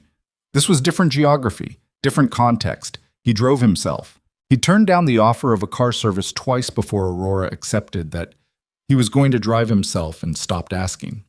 He arrived at 7:45 in the morning and identified himself at the gate and was directed to the main facility building, a long, low structure set back from the primary track that smelled, when he walked in, almost exactly like the facility in Maranello had smelled. Specific industrial compounds, heat, the faint trace of race fuel, a scent that lived in the back of a particular kind of memory. He stood in the entrance for a moment. Just a moment. Then he walked in. There were perhaps 30 people in the main room. Engineers in branded workwear, several people in civilian clothes who had the specific posture of industry figures rather than journalists. Too many recognized from Ferrari's North American technical press events who were standing near the coffee station and talking in low voices. A woman in her 50s with a Ferrari technical director badge who he did not recognize. 3 test drivers in race suits who were studying tablets near a large display screen. And at the far side of the room, framed by the glass wall that looked out onto the track where the covered car sat, he could see the shape of it under the cover from here. The specific silhouette of something new was a man he did recognize. Thomas Reyes, Senior Development Engineer, Ferrari's North American Technical Program. They had exchanged dozens of emails during the 488 program without ever meeting in person. Colton knew his work intimately and knew that Reyes had been credited with the turbocharged engine calibration strategy that Colton had contributed significantly to, a professional situation he had no particular bitterness about because he'd left before the work was completed and the credits had been distributed. Reyes was talking to someone, but he'd seen Colton come in. His conversation slowed, then stopped. He said something brief to the person he'd been talking to and crossed the room. "Colton Hayes," he said. "Thomas." They shook hands. Reyes was shorter than he'd expected. He always was shorter, in person, than Colton had built in his mental image. He had the expression of someone who was reassessing a long-held mental model in real time. "I wasn't sure you'd actually come," Reyes said. "Neither was I. We heard what you did at the exhibition, the calibration issue." He paused. And then Marcus Vega's team posted a note in the engineering network about a thermal expansion diagnosis. That was yours? Colton nodded. 2 diagnostic calls in 2 weeks, both problems that other people had missed. Reyes looked at him steadily. Where have you been? Connecticut, running a repair shop. Reyes looked at him for a moment like he was trying to decide if this was a joke, then decided it wasn't. Why? Personal reasons. For 5 years? Yes. Reyes accepted this with visible effort. Well, he turned toward the track window. You're here now. Come meet the car. What happened over the next 4 hours was something Colton didn't have clean language for until later, and even then the language felt approximate. They uncovered the prototype at 8:30, a hybrid platform that represented Ferrari's direction for the next decade of performance development, a machine that was in pre-production testing and had not been publicly announced in any form. The car was extraordinary, not in a way that needed embellishment. It was just technically extraordinary, the culmination of specific choices made at specific junctures in an engineering process that was one of the longest running in the industry. He looked at it for a long time before anyone asked him anything. Then Thomas Reyes walked him through the technical briefing. Then the test drivers did 3 runs while everyone watched the telemetry data on the screens inside. Then they brought the car back in and the engineers gathered around it and the discussion began. He stayed mostly quiet for the first hour. He was watching and listening, and the picture was building in his mind the way it always built. Not deliberately assembled, just gradually present, the way a photograph developed in an old chemical bath. Details accumulating into patterns, patterns into implications. Then one of the Ferrari engineers, a young man named Hartley, clearly sharp, clearly used to being the person in the room who caught things, said something about the power delivery curve at mid-corner exit that was technically accurate but was missing a more important point, and Colton said so. The room got quiet in a way that was slightly different from ordinary quiet. He said what he saw in the telemetry. He said it plainly, without credentials or preamble, just the observation and the reasoning.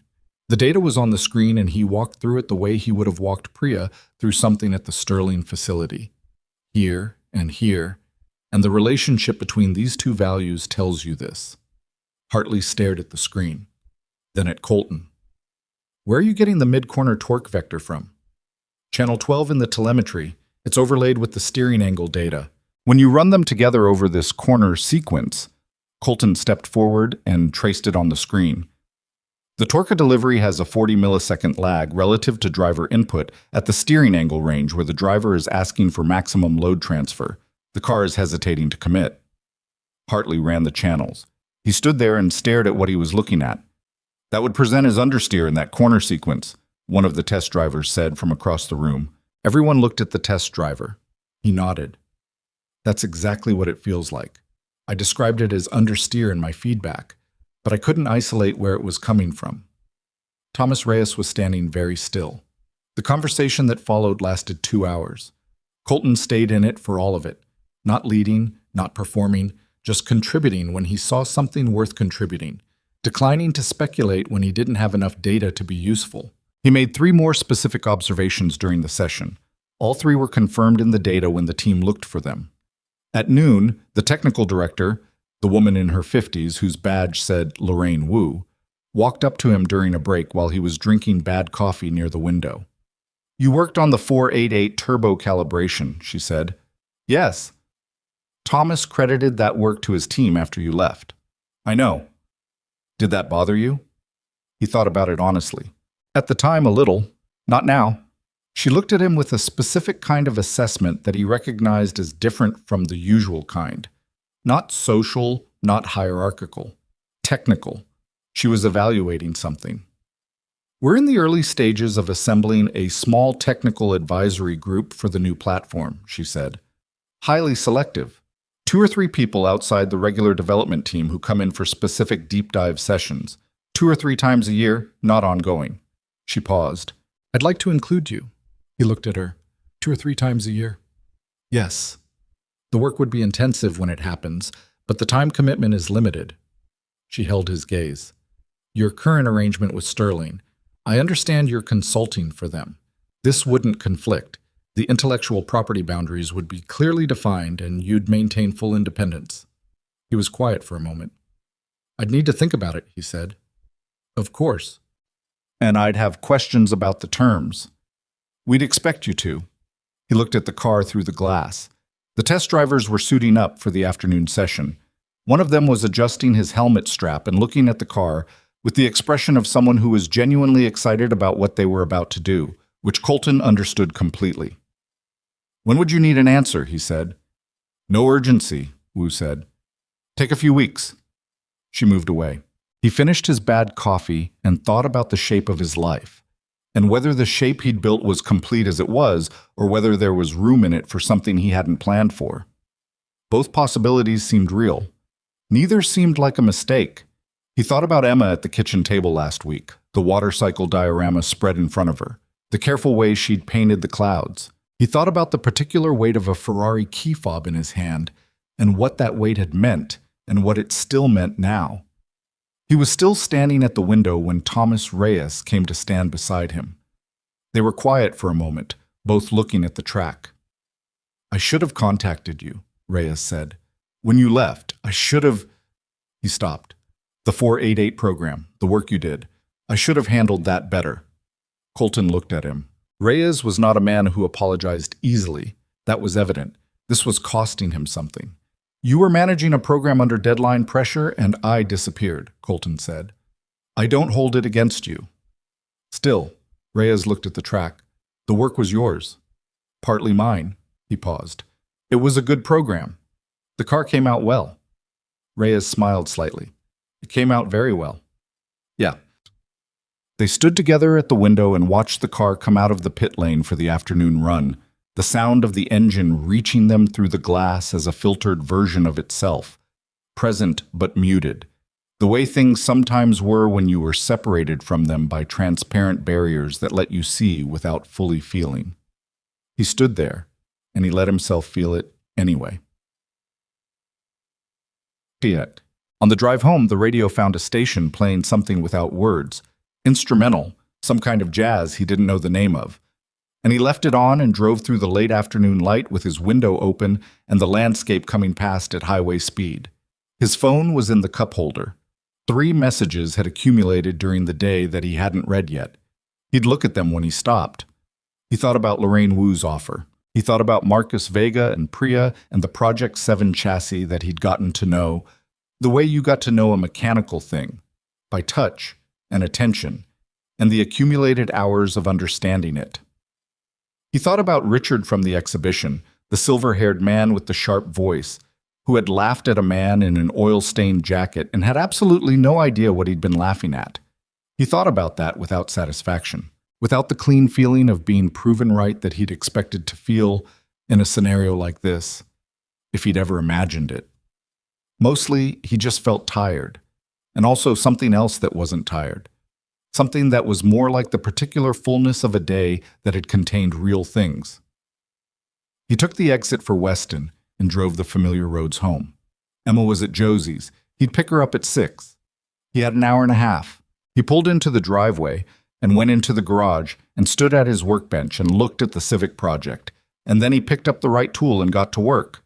Because the work was there and he knew how to do it. And it was his, in the specific way that things you've built with your own hands are yours. His phone buzzed once on the workbench. He didn't look at it immediately. He kept his hands where they were and let the familiar weight of the work settle around him. And outside the open garage door, the late afternoon was going gold and quiet. And somewhere down the street, a neighbor's lawnmower made its slow mechanical circuit, and everything was exactly what it was. Then he picked up the phone. Aurora's name on the screen. How did it go? He looked at it for a moment. Then he typed back, Good. I'll tell you Wednesday. He set the phone down and went back to work. He told Aurora on Wednesday, like he'd said he would. She was in the engineering bay when he arrived, standing at the Project 7, with a cup of coffee that had clearly gone cold while she was looking at something in the chassis data on her tablet. She looked up when he came in, did the quick read she always did, the one that registered his presence and his general state before she said anything, and then said, You're earlier than usual. Traffic was light. He set his jacket on the workbench. Ferrari offered me a spot on a technical advisory group, 2 or 3 sessions a year on the new hybrid platform. She set the tablet down. She didn't say anything immediately, which was one of the things about her that he'd gotten used to, the willingness to let information land before responding to it. "Are you going to take it?" she said. "I told them I'd give them an answer in a few weeks." "That's not the same as yes." "No," he said. "It's not." She picked up her coffee, realized it was cold, put it back down. "What are you trying to figure out?" "Whether it fits." "Into what?" He looked at the car. Someone had done additional work on the interior trim since Monday. The dashboard panels were closer to final now, the instrument cluster housing properly seated. It was starting to look like a finished thing rather than an intention. "My life has a shape," he said. "I told you that before." "You did." "Well, adding Ferrari sessions on top of the Sterling arrangement on top of the shop, I start to wonder whether the shape holds, or whether I end up with a collection of commitments that don't have a center." Aurora was quiet for a moment. "What's the center?" He didn't hesitate. "Emma." She nodded, not like it was the answer she expected, more like it was the only answer that made sense, and she was acknowledging that. "So the question is whether the Ferrari thing costs Emma something," she said, "or costs the quality of the other work. If I'm spread across 3 things, I do all of them worse than if I'm focused." He paused. 2 or 3 times a year sounds manageable, but those sessions are multi-day. I've got a 9-year-old and a 1-bay garage and— "Stop," Aurora said. He looked at her. "Stop arguing yourself in circles." "But, She said it without impatience, more like someone redirecting a conversation that was heading for a ditch. "You know whether you want to do it. Everything else is logistics." He held her gaze for a moment. "Yeah," he said. "I know." "Then decide that first. Sort the logistics after." He picked up his own jacket from the workbench and hung it on the hook properly because it was going to be in his way otherwise. He turned back to the car. "I want to do it," he said. "I'm going to do it." She didn't smile exactly, but something in her face settled in a way that looked like satisfaction. "Good. Now come look at this damper data because Marcus and I have been disagreeing about it for 2 days and I need a third opinion." Well, the weeks that followed had a new quality. Not heavier, exactly, but more layered. The Sterling sessions were deeper now that the primary handling issues were resolved. He was working on refinement rather than diagnosis, which was a different kind of attention. Less acute, more patient. The car was becoming itself, gradually. He could feel it in the way you felt a story find its ending, not all at once, but accumulating. He called Lorraine Wu on a Thursday evening from the garage and told her he'd accept the advisory group invitation. She said good, that she'd have the paperwork to him within the week, and then she asked him a question he hadn't expected. "Why did you really leave the 488 program?" she said. "I know you said your wife was ill, but the timing— you left 3 months before the public reveal. You'd been there for 2 years. Most people would have stayed for the finish." He considered the question. He could have given her the short answer. Instead, he said, "Diane was sick, and she was trying to tell me she was fine, so I'd stay in Italy and finish the work. And she was getting worse and lying about how much worse. I found out because I called her doctor directly without telling her." He paused. "I was on a flight home 2 days later." Wu was quiet on the line. "The car was going to be good with or without me at the end," he said. "Diane needed me more than the program did, that's all." "That's all," Wu repeated, and her tone said she understood exactly how much weight those 2 words were carrying. "Yeah," he said. They said goodnight, and he stood in the garage for a while after, not working on anything, just existing in the space. He thought about Diane the way he thought about her sometimes. Not the final years, which had their own weight and didn't need additional contemplation, but the earlier version. The person who'd called him from the dealership where she worked 3 months after they'd met, specifically to tell him that a customer had brought in a car with an exhaust note that sounded wrong in a way she couldn't describe but thought he'd want to know about. She hadn't known enough about cars to know what she was hearing. She'd just trusted that he would, and that it would matter to him. He'd driven over on his lunch break and diagnosed a cracked manifold in 4 minutes. He'd been half in love with her before he got back to work. He stood in the garage and held that memory for a moment, and then he let it be where it was, not pushed away, not examined further. Just there, in the place where it lived. The story broke on a Tuesday. Not a major publication, initially. A piece in an automotive industry newsletter called Track and Technical that ran under the headline, The Ghost Engineer, How a Connecticut Mechanic Solved What Ferrari's Team Missed. It was based on accounts from people who'd been at the Meridian exhibition and subsequent industry discussions, and it named him. Not extensively, the piece was short and primarily speculative, but it named him, and it described the exhibition incident with enough accuracy to be clearly based on first-hand accounts. By Wednesday morning, 3 larger automotive publications had picked it up in abbreviated form. By Thursday, it had reached a general interest technology blog with a significantly larger readership. By Friday, Marcus walked into the engineering bay and said, without preamble, "Did you see the piece in Auto Week?" Colton had not seen the piece in Auto Week. He looked at it on his phone. It was more substantial than the original. 6 paragraphs, his name, a description of the exhibition incident, including the detail about the oil-stained jacket, and a mention of his Ferrari background and subsequent shop work. The piece was accurate, which somehow made it stranger than if it had gotten things wrong. "How did they get the jacket detail?" he said. "Someone was there," Marcus said. "People talk." He paused. "Aurora's communications person called her this morning. 2 journalists want to reach out to you directly." Colton put his phone in his pocket. "No. That's what I said you'd say. I'm here to work on the car. I'm not interested in—" He stopped because the end of that sentence was obvious.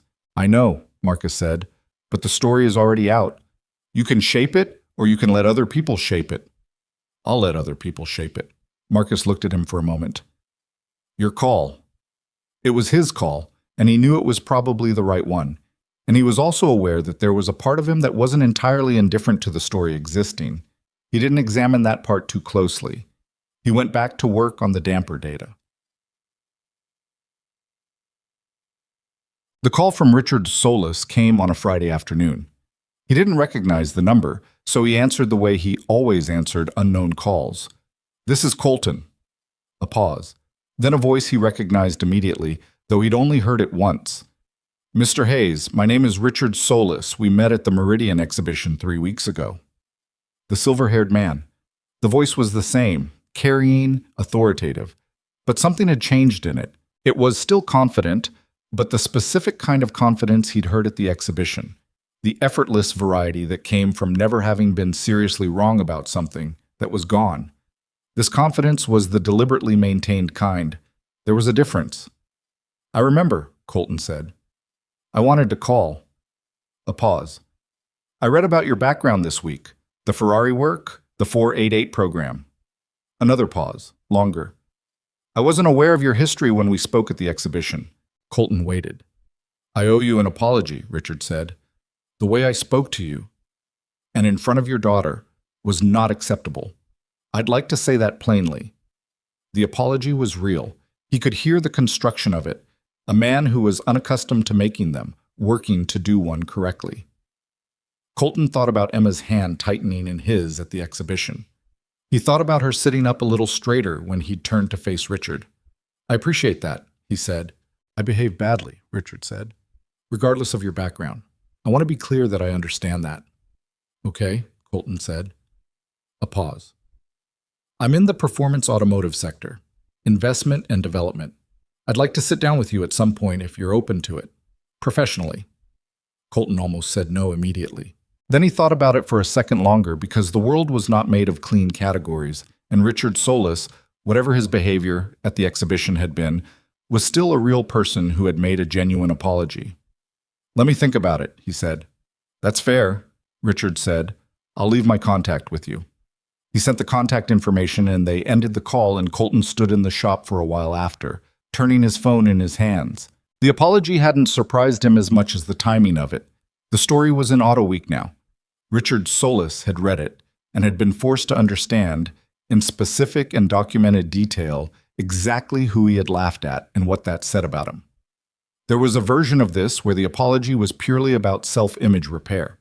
He couldn't fully rule that out, but he'd listened to enough people tell him things over the years to know when someone was performing and when something real was happening underneath the performance, even imperfectly. He put his phone away and got back to the brake line he'd been running on the Subaru. Emma found the Auto Week article that Saturday morning. He knew because he was making breakfast and heard her come downstairs faster than usual and then stop in the kitchen doorway, which meant she'd encountered something and was deciding how to approach it. "Dad," she said. "Yeah. There's an article about you." "I know." She came in and sat at the table and put her phone face up in front of her so he could see the Auto Week page. He looked at it briefly from across the counter. He'd read it. "It says you fixed a Ferrari problem that their whole team missed." "That's an overstatement. Their team had other priorities." "It says you used to work with Ferrari in Italy." "For a couple of years, yeah." "You never told me that." He turned back to the eggs. "It was before you'd have cared about it." "I care about it now." "I know." He moved the eggs off the heat. "Anything specific you want to know?" She thought about this with characteristic seriousness. "Why did you leave?" "Your mom was sick. You were 4. I needed to be home." She was quiet for a moment. He could hear her thinking. "Did you want to go back?" she said. "After." He set 2 plates on the counter and came to sit across from her. "In the abstract? Sometimes. But you were getting older and the shop was doing fine and the time for it just didn't come." She looked at her eggs. She pushed them around slightly, which was what she did when she was working through something. "Are you going back now?" she said. "Like, for real?" "Not the way I was before. Advisory sessions a few times a year, the sterling work. That's the scope of it." He paused. "I'm not moving to Italy, if that's what you're asking." She looked up at him. Something in her face shifted into a more complicated register than he could fully read. Relief, but also something adjacent to disappointment. Or maybe something that wasn't either of those, but something a 9-year-old didn't have perfect language for. "You can," she said. "If you want to. I mean, I'd be okay." He looked at his daughter, who was 9 years old and sitting at his kitchen table telling him she'd be okay if he went back to Italy, meaning it, and also clearly not fully meaning it, which was one of the most human things he'd seen in a while. "I don't want to," he said. "This is where I want to be." "The shop. The shop. This house. This table." He pointed at her plate. "Eat your eggs." She ate her eggs. After a minute, she said, "The article says the man who laughed at you is an investment guy." "Richard Solis." "Yeah. He was really mean." "He was. Does he feel bad now?" "He called me," Colton said. "Apologized." Emma's eyes went wide in a way that expressed a very specific 9-year-old category of justice being served. "Because of the article." "Probably partly." "Good," she said, with a satisfaction that was uncomplicated and entirely correct. The Project 7 launch event was scheduled for a Friday evening, 4 weeks before the formal public reveal. It was an industry-only event. Journalists, investors, select figures from the automotive world, and Aurora had asked him 3 weeks earlier if he'd be present. Not to present, not formally. Just to be there. He'd agreed without overthinking it. The evening was held at the Sterling facility, which had been transformed for the occasion in a way that was tasteful rather than theatrical. The engineering bays cleared and lit differently, the car on a raised platform in the center of the main space, surrounded by the people who'd built it. He recognized almost everyone in the room by now. Marcus in a blazer that he clearly wasn't comfortable in.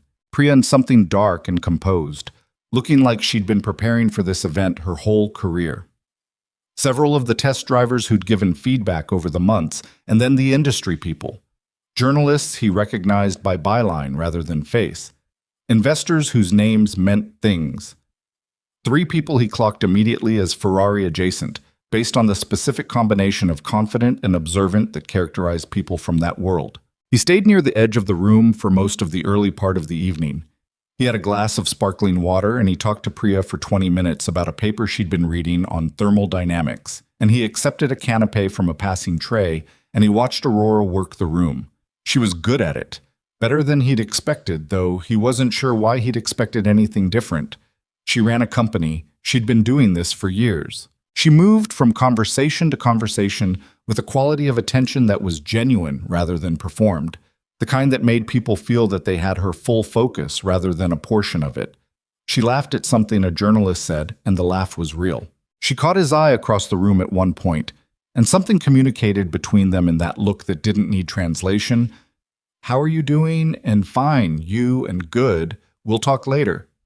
And then she returned to her conversation, and he returned to his. Around 9 o'clock, after the formal presentation, after the questions, after the first journalist had started to leave and the energy in the room had shifted from event to aftermath, Aurora found him near the back of the space. "Well," she said. "Well," he said back. She was holding a glass of something that she hadn't been drinking much from. She looked tired, and also the specific version of energized that came after a high-stakes thing went the way you needed it to go. "Good crowd," he said. "Yes." She looked at the car, still on its platform, a small group of people still gathered around it. "They responded to it better than I hoped. It's a good car." "It is now." She glanced at him.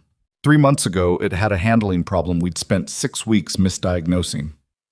Marcus would have found it eventually. "Maybe." She turned her glass in her hands. "Maybe not before the launch window closed."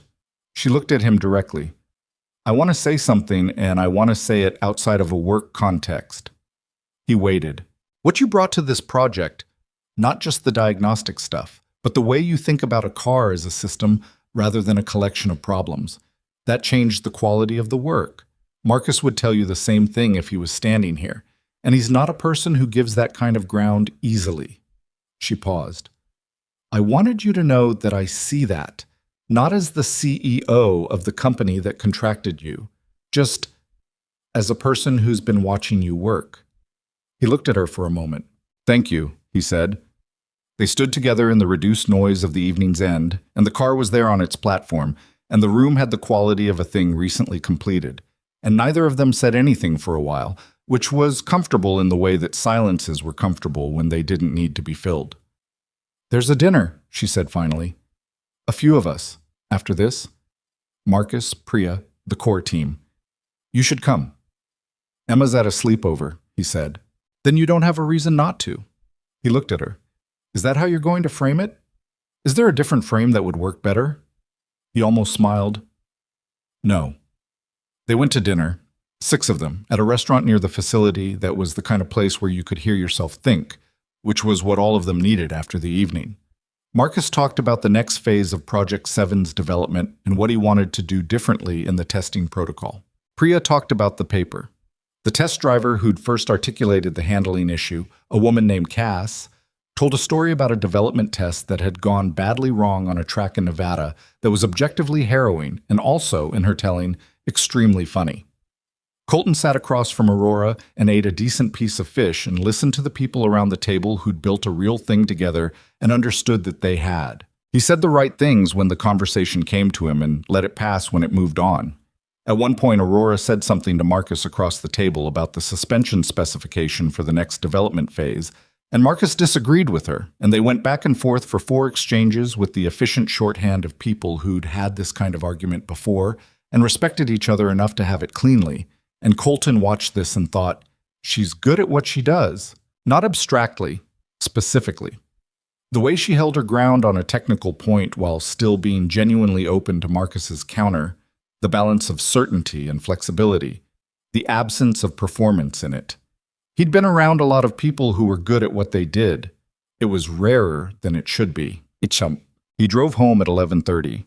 The roads were quiet and the night was clear, and the temperature had finally dropped from the summer heat to something that felt like the beginning of a season change. He thought about the evening.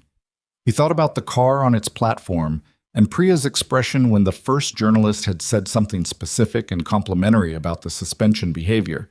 He thought about Aurora's voice when she'd said, "I wanted you to know that I see that." He pulled into the driveway and sat in the truck for a moment after he cut the engine. He thought about what his life contained right now, laid out in full inventory. The shop, which was his and had been his through the years when it was the only anchor.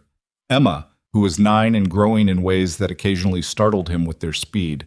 The sterling work, which had turned out to be more real and more important to him than he'd let himself admit when he was being careful about it. The Ferrari advisory group, which hadn't started yet but which already felt like a door to a room he'd thought was permanently closed. And Aurora Sterling, who had handed him a key fob on a Saturday night in a room full of people who were laughing at him and changed with that gesture the specific direction of things. He wasn't a person who used the word gratitude easily. It had a quality of performance to it, in most contexts. But sitting in his truck in his driveway at 11:30 on a clear fall night, he felt something that was in the same neighborhood as that word, without the performance. He got out of the truck and went inside. The house was quiet. Emma wasn't home. He'd gotten used to a particular quality of quiet when she was here, and the absence of it was its own sound.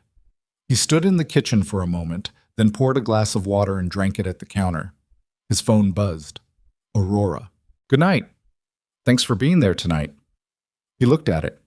He looked at the kitchen, the familiar geography of it, the cracked carafe he still hadn't replaced, the geometry homework on the table from last week that Emma hadn't moved because she was proud of the grade, the photograph on the refrigerator from 2 summers ago of the two of them at a car show, Emma, about 7, holding a model car she'd saved up for and bought herself. He typed back, "Good night." The car looked right up there. He waited for a moment. 3 dots appeared on the screen, which meant she was typing. It did. "We made it right." He looked at those 4 words for a moment. We made it right. The specific weight of the pronoun, the way it contained everyone who'd worked on the car, and also, perhaps the two of them specifically, in the conversations that had happened alongside the work. He put the phone on the counter and went to check that the garage was locked, the way he did every night, the small rituals of a life maintained carefully. Then he went to bed. He slept well. He always slept better when the work was good and the people around it were people he trusted, and both of those things were true tonight. And that was enough. And in the morning, Emma would come home from the sleepover and tell him everything that had happened in the specific high-velocity way she told stories, and he would make pancakes, and the day would have its own shape, and the shape would be good.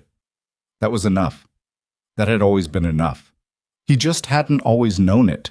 The Ferrari offer arrived on a Monday, which was a shop day, which meant Colton was under a Tacoma's chassis when his phone rang and he had to slide out on the creeper and wipe his hands twice before he could answer it. Lorraine Wu. Not an email, not a preliminary message, a direct call, which told him something about what she was carrying before she said a word. "I'll get to it directly," she said. "We want to offer you a full engineering position, not advisory. Full integration into the hybrid platform development team. Senior calibration engineer, which is a title that doesn't fully describe the scope, but it's the closest existing category." A pause. "The compensation package is significant. The work would be centered here in the States. You'd spend time at the North American facility, and there would be Maranello trips, 4 to 6 weeks a year total. The rest remote or at the testing facility." He was standing in the middle of his shop. The Tacoma waited. On the workbench, a parts invoice he'd been meaning to file. On the shelf above it, a photograph Emma had taped there 2 years ago. The two of them at a go-kart track on her 7th birthday, both of them in helmets too large for their heads, both of them laughing. "When do you need an answer?" he said. "There's no hard deadline, but the program timeline is, it's moving. We'd want someone in the role within 60 days. "I understand." "Colton," her voice shifted slightly, "I want to be transparent with you. The people who've seen your work over the past months, the Ferrari sessions, the information from Sterling's team, the network conversation about what you did at the exhibition, there's a consensus forming. You're not being offered this because we're doing you a favor." A pause. "We need you specifically. That's the truth of it." He looked at the photograph on the shelf. Emma at 7, laughing inside an oversized helmet. "I'll call you by end of week," he said. He didn't tell Emma that night. He needed to think first.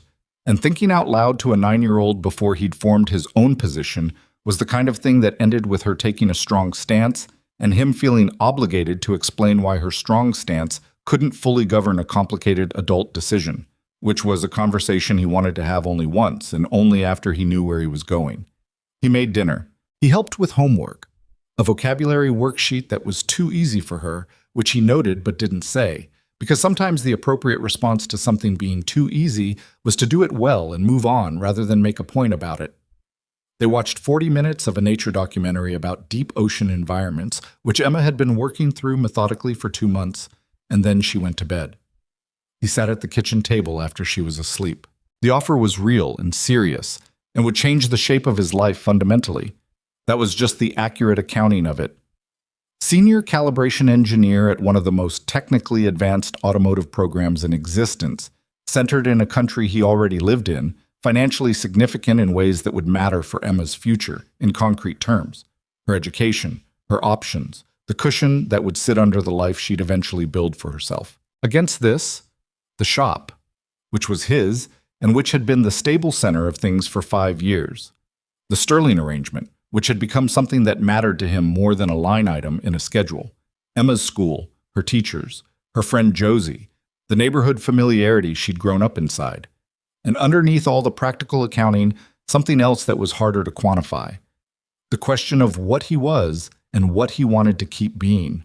He'd spent 5 years being the man in the shop, the man who fixed other people's cars and did it well and went home to his daughter and didn't ask for visibility or recognition or the specific quality of challenge that the development work provided. He'd built that man deliberately, or not deliberately, but inevitably, the way the shape of a life emerged from accumulated choices, most of them made in the middle of difficult circumstances where deliberation wasn't entirely available. He thought about Diane, not the last year, not the hospital wait, and the specific particular exhaustion of watching someone fight something that wasn't going to be won. The other years. The early years. The version of himself he'd been when she was alive and they'd talked late in the kitchen about what he wanted, and she'd never once suggested that wanting the work and wanting his family were in competition with each other. She'd been practical about it in a way that had sometimes frustrated him, and that he now understood was one of the most important gifts she'd given him. The refusal to frame the question as a choice between things that didn't actually have to be opposed. "You're going to go back to that someday," she'd said once, near the end, when she was still well enough for that kind of conversation. When Emma's older, don't close the door. He hadn't closed it. He just stopped standing near it. He sat at the table for another hour. Then he picked up his phone and called Aurora. It was late, past 10:30, and she answered on the second ring, which meant she was still working or close enough to working that it didn't matter. "Hey," she said, "sorry for the hour." "Don't be. What's happening?" He told her about Wu's call. All of it, including the numbers. Because Aurora was the kind of person you gave the full picture to if you wanted a useful response rather than a managed one. She listened without interrupting, which took some discipline given that he was describing a situation that directly affected her company's arrangement with him. When he finished, she was quiet for a moment. "What are you thinking?" she said. "I'm thinking it's real, and I should take it seriously." "Of course you should. I'm also thinking about what it costs." He paused. "Emma's in school here. She has a life here. I've got the shop. I've got the Sterling work. Which—" he stopped. "Which what?" He said it plainly because that was how he said things. "Which matters to me, the work and the people doing it." She didn't say anything immediately. "What does Emma say?" she asked. "I haven't told her yet." "You called me first?" He hadn't thought about the order until she pointed it out. "Yeah," he said. Another pause, longer this time. "Okay," she said. "Can I say what I think?" "That's why I called. I think you already know what you're going to do, and you're calling to check whether it's actually the right call or whether you're talking yourself into something comfortable because it's easier than the alternative." Her voice was measured, not harsh. "Which is it?" He thought about that for a long moment. "I don't want to move Emma," he said. "Not right now. Not for a full-time role that's going to change everything about how our days look. She's 9. She lost her mother when she was 4. The continuity we've built here, the shop, the school, the neighborhood, that's not nothing. That's load-bearing." "No," Aurora said. "It's not nothing. But I also don't want to turn it down out of fear. There's a version of this where I'm protecting Emma, and a version where I'm protecting myself, and I need to be honest about which one I'm actually doing. Those can both be true at the same time." "I know." She was quiet for a moment. When she spoke again, her voice had a different quality. Less structured, more direct. "For what it's worth, and you can weigh this however you want, I think there's a middle architecture here that you haven't fully explored yet. Ferrari wants you specifically, which means you have negotiating leverage you probably haven't fully used. A pause. Have you asked them what the arrangement looks like if you set the parameters instead of accepting the parameters they offered? He hadn't, because the call had come and he'd said end of week and gotten off the phone and spent the evening thinking about the binary of yes or no. No, he said. That might be the first conversation, she said. Same. He called Lorraine Wu on Wednesday. He was at the Sterling facility, which felt right, not as a statement, just as a matter of where he was and who he'd been thinking with. I want to have a different conversation than the one we had Monday, he said. All right, Wu said. The full-time role isn't something I can accept as structured. My daughter's 9, she's in school here. I have a life that's been built around a specific geography for 5 years, and I'm not willing to uproot that, including for a role that I genuinely want. He paused. But I'm also not saying no to the work. What I'm asking is whether there's a version of this that gets Ferrari what they actually need from me without requiring me to rebuild my daughter's entire world. Silence on the line. Define what that version looks like from your side, Wu said. A consulting structure. Defined project engagements. 2 to 4 per year, each one time-bounded with clear scope. The Ferrari advisory sessions we already agreed to continue within that structure. Full access to technical data and the ability to contribute meaningfully to the calibration work. And a rate that reflects what you told me on Monday. That you need me specifically, not a generic senior engineer. He could hear her thinking. He waited. The title structure would be different, she said. I don't care about the title.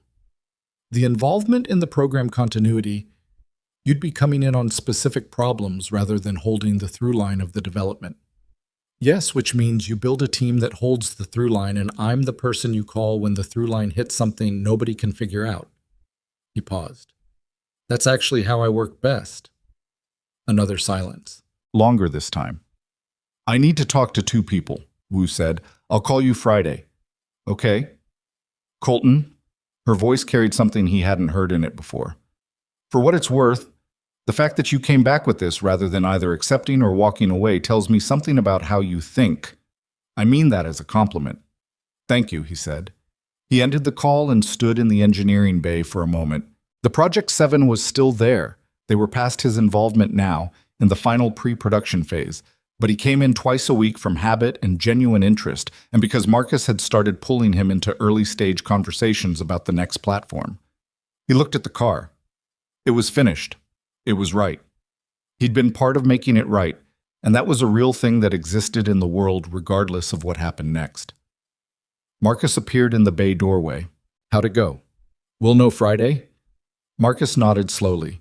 He came into the bay and stood near Colton with his arms crossed, looking at the car. This was a posture they'd developed over months, standing near things and thinking out loud at each other without full sentences. Aurora told me about the offer, Marcus said. I figured she would. She also told me what you said to her, about the work mattering. He paused. For what it's worth, this team, what you brought here, it changed what we think is possible. Not just Project 7, the next thing, how we're approaching it. That's yours. Colton looked at him. Marcus wasn't a man who said things like that easily, and they both knew it. Thank you, Colton said. Don't get sentimental about it, Marcus said, which was his way of acknowledging that he'd said something that landed, and that he was going to pretend it hadn't in order to keep the morning functional. He told Emma that night. He sat across from her at the kitchen table with dinner in front of them and said, I need to tell you something that happened this week, and I want to hear what you think about it. He said it that way on purpose. I want to hear what you think. Because she was old enough to be a real participant in conversations about her own life, and he'd been treating her that way for 2 years, and it had made her better at having those conversations. She put her fork down with the instinct of someone who recognized when information required full attention. He told her about the Ferrari offer. He told her what it would have meant in its original form, the full-time role, the travel, the changes. He told her that he'd said no to that version, and he told her what he'd proposed instead, and that he was waiting to hear back. She listened to all of it, with her hands in her lap and her eyes on him. When he finished, she was quiet for a moment. You said no because of me, she said. I said no to the version that would have disrupted your life, yes. But you want to do the work. I do. She looked at the table. He let her think. Are you happy? She said. Like, in general, with how things are. The question caught him at a slight angle. He considered it honestly. Yes, he said. More than I've been in a while, actually. Because of the Ferrari stuff? Because of a lot of things. He looked at her. Because this is a good life, Emma. The shop, the work at Sterling, the Ferrari sessions, and you. The way things are right now, it's good. She held his gaze with those amber brown eyes. The Aurora lady, she said. He kept his expression even. What about her? She's part of the good things? She's been important to the work, yeah. Emma absorbed this with a look that was 9 years old and also somehow much older. Just the work? Emma.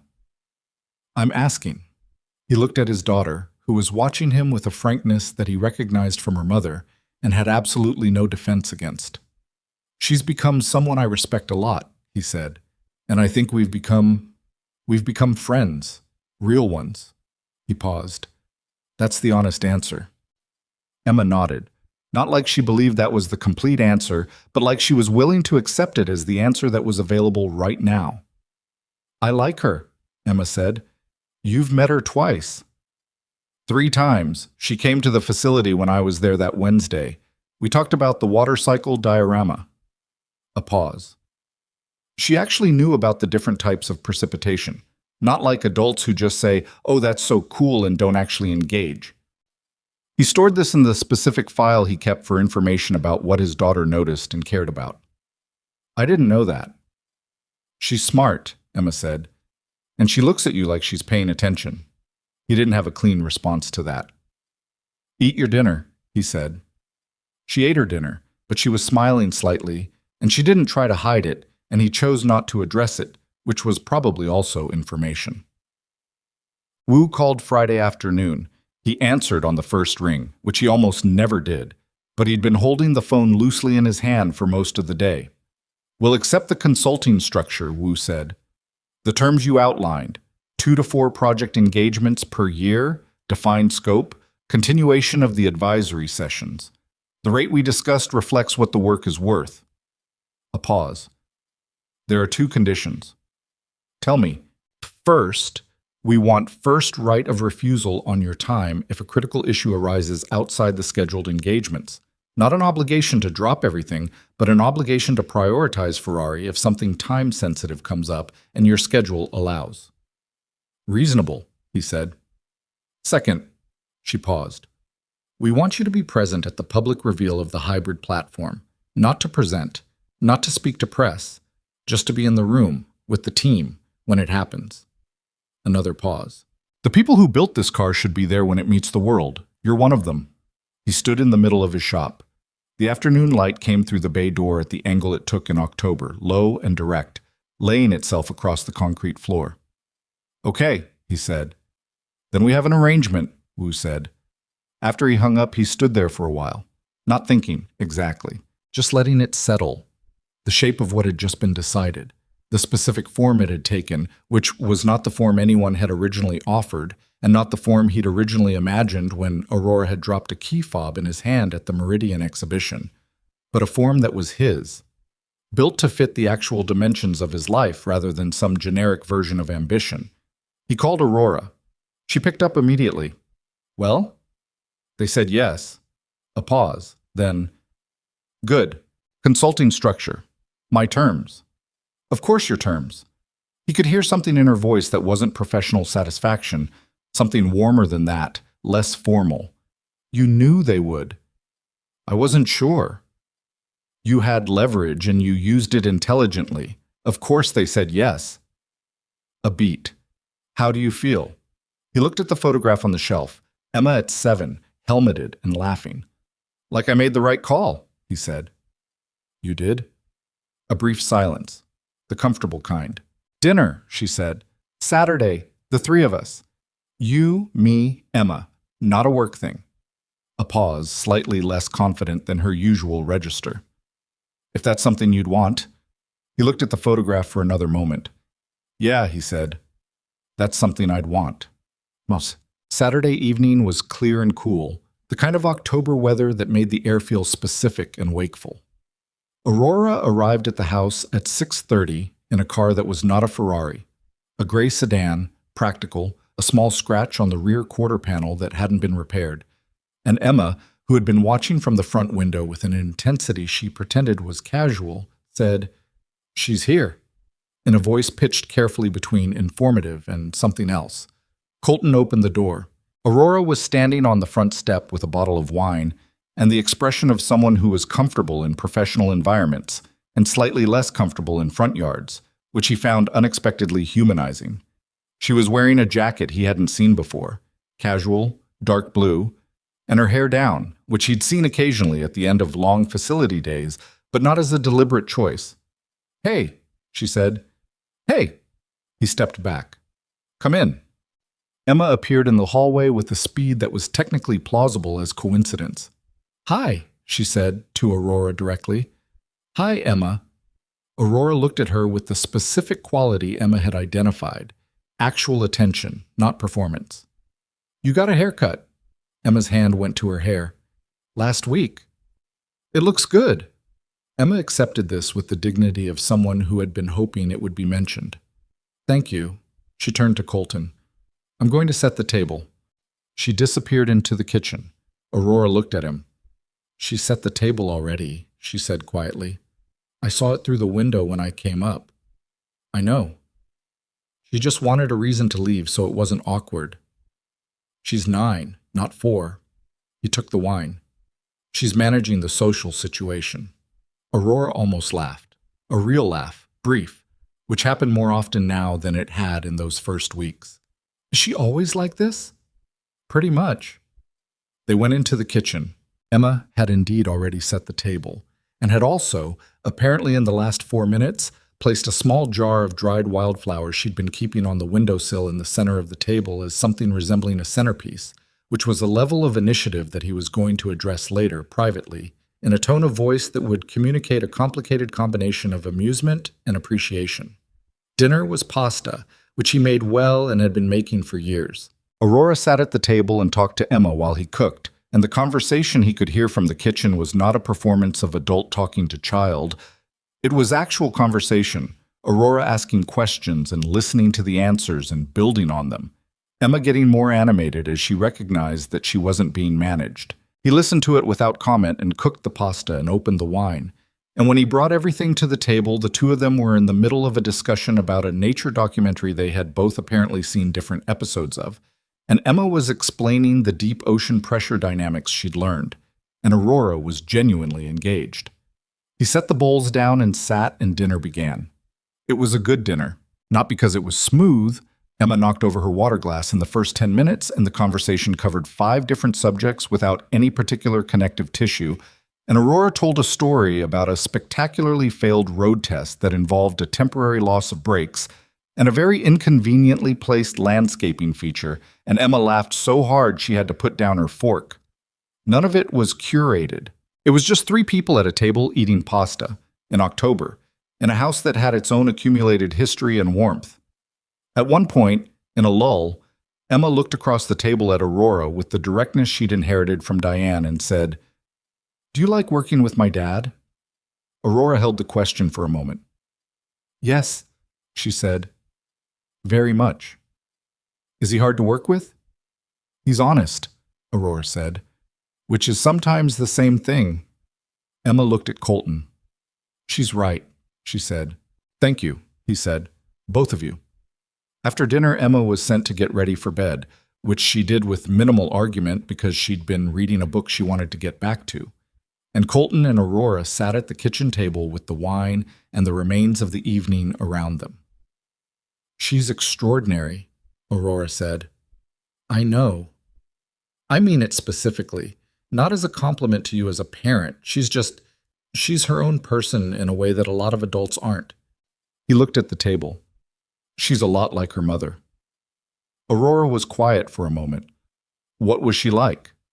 He considered the question, the way he always considered questions about Diane, not with guardedness, but with care, wanting to answer accurately. "Practical," he said. "In the best way. She didn't have patience for drama that wasn't real. She was funny in a way that snuck up on you. She saw people clearly, not cynically, just clearly. He paused. She saw me clearly, from the beginning. I've never figured out if that was the most comfortable or uncomfortable thing about being with her. Aurora was looking at him with that expression, the focused one. He'd learned over the months that it meant she was paying attention at a level below the surface of the conversation.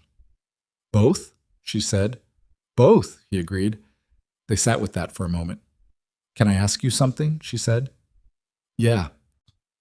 When you were sitting in that Ferrari at the exhibition, before you came over to talk to me, when you were still just in the seat with the engine running, what were you thinking about? He considered this honestly. He hadn't been asked it before. I was thinking about whether what I was hearing in the idle note was actually what I thought it was, he said. And I was thinking that it was exactly what I thought it was. And I was thinking, he paused, I was thinking that it had been a long time since something had been exactly what I thought it was, and it still mattered. She held his gaze. That's why I handed you the keys, she said. That look, that specific look on your face, like you were with something you understood completely and had been away from for too long. You read all that from across a room. I'm good at reading rooms. A pause. And there was something about it, the way you were looking at the car. I couldn't name it exactly, but I knew it was real. She looked at her glass. I've been surrounded by people performing expertise my whole career. You weren't performing anything. He thought about that.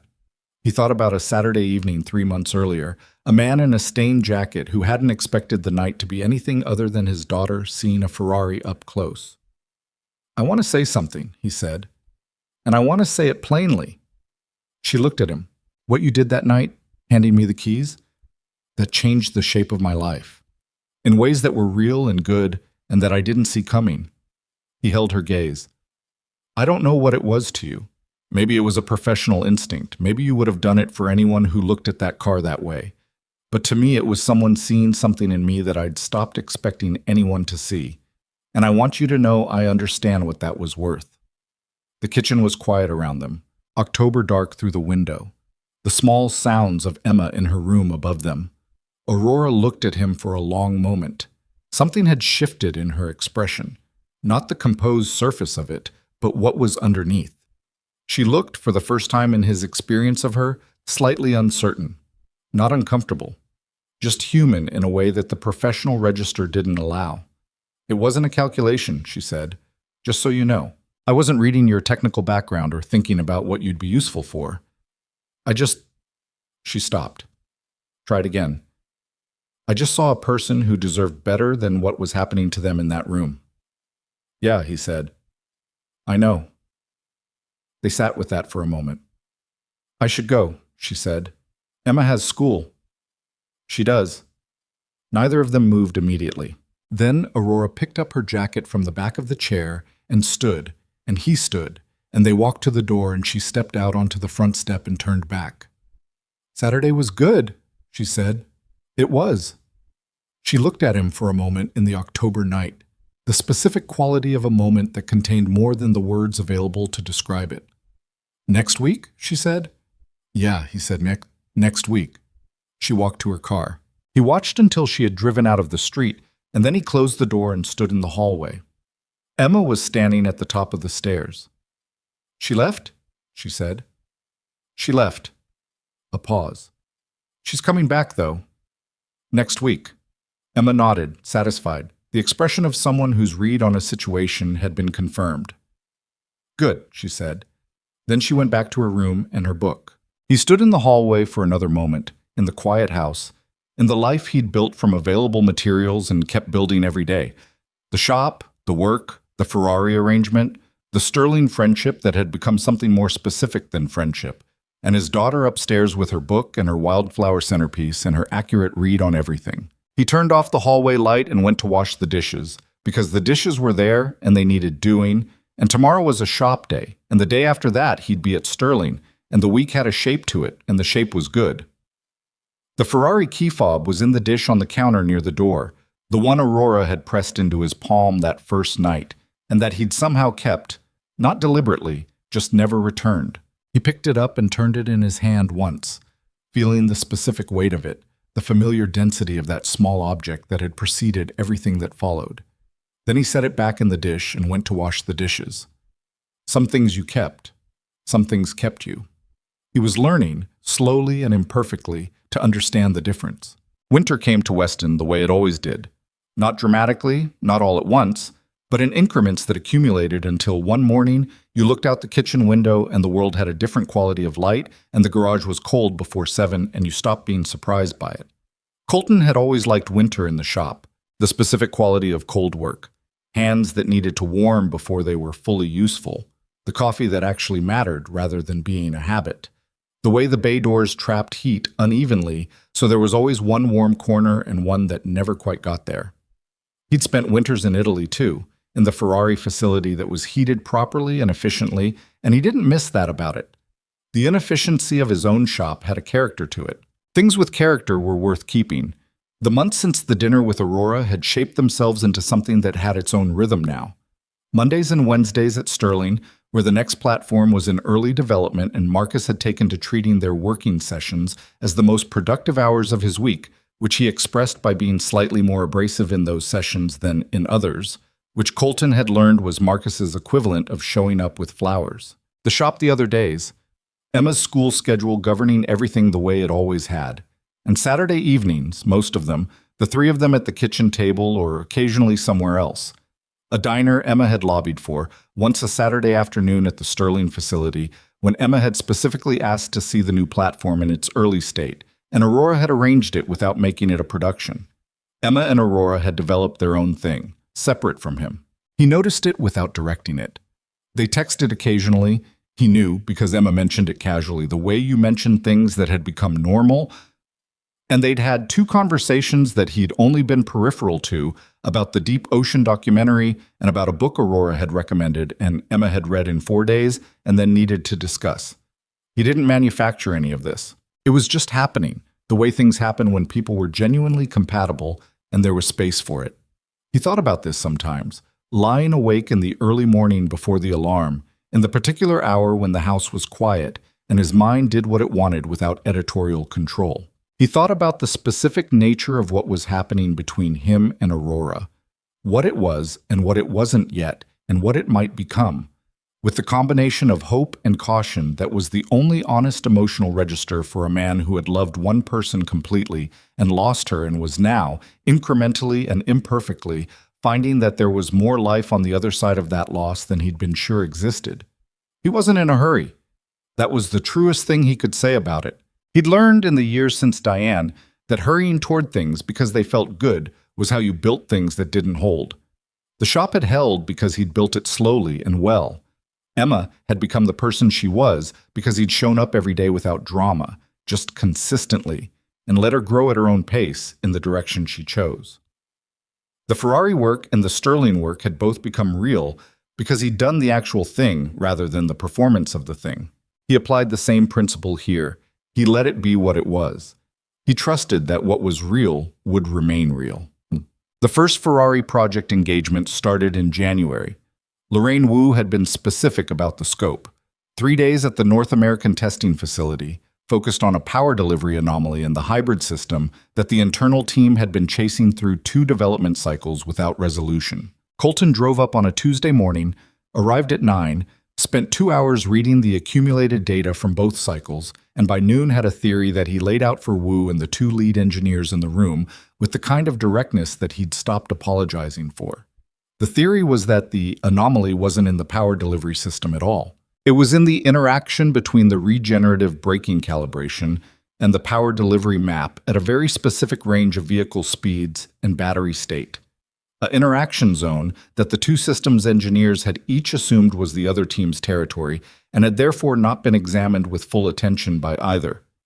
It was a gap, not a failure of intelligence, a failure of boundaries. The engineering equivalent of 2 departments, both assuming someone else was handling the thing that fell between them.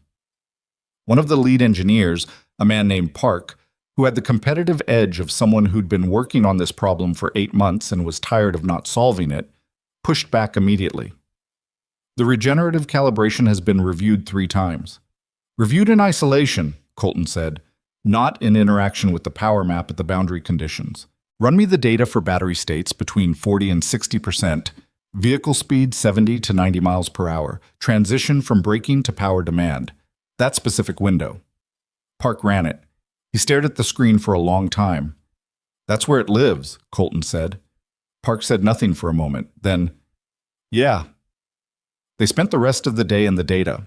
The solution framework took shape by Thursday afternoon. Not a fix yet, not fully, but a clear diagnosis and a clear direction for the fix, which was what Colton was there to provide. The internal team would build from here. That was the right division of labor, and he understood it without needing it explained. Wu walked him to the parking lot on Thursday evening. How do you do it? She said. It wasn't a rhetorical question. She actually wanted to know. Do what specifically? Come in cold, read months of work in a few hours, and find the thing everyone missed. He thought about this honestly. I don't have a theory about the right answer going in. Most people who've been working on a problem for a long time have a theory, even if they think they don't. The theory shapes what they look at and how they read what they find. He paused. I just look at the data, without a preferred outcome. Wu was quiet for a moment, looking at the parking lot in the gray January afternoon. That sounds simpler than it is, she said. Yeah, he said. It is. He drove home through the January dark with the specific satisfaction of work that had been difficult and real, and he thought about what Wu had asked him and whether the answer he'd given was the complete one. It wasn't, fully. There was something else underneath it that he hadn't said. Something about having been away from this world for 5 years. About having spent those years doing work that was completely different in scale and visibility and reward, and about what that distance had given him.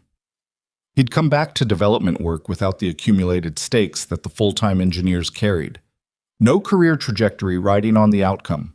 No team politics shaping what he was allowed to conclude. Just the problem in his mind and what the data actually said. Distance had been the cost and the gift simultaneously. 5 years of brake jobs and oil changes and a one-bay garage and Emma's school schedule and dinners at the kitchen table. And out of all of that had come the particular quality of attention he brought back to the cars. You couldn't manufacture that. You could only live it and pay whatever it cost and see what it made you into. He thought about this for most of the 3-hour drive. It was the kind of thinking that didn't arrive at a clean conclusion, but that felt important anyway. The working through of something that needed to be understood, even if the understanding didn't resolve neatly. Whoa. Emma's birthday was in February. She turned 10, which she'd been noting for months as a significant threshold. Double digits, which she treated as a formal transition to a different category of personhood. He'd planned a dinner at her favorite restaurant and a present she'd been indirect about wanting, but not quite indirect enough that he hadn't caught it. A set of professional-grade automotive diagnostic tools, scaled for a learning context, but genuinely functional. The kind of thing that would let her run actual diagnostics on actual vehicles, rather than the simplified version he'd been teaching her on. When she opened them, she went quiet. In the way she went quiet when something was exactly right. Not the loud kind of pleasure. The deeper kind. The kind that had no performance in it because it was too real for performance. These are real ones, she said. Yes.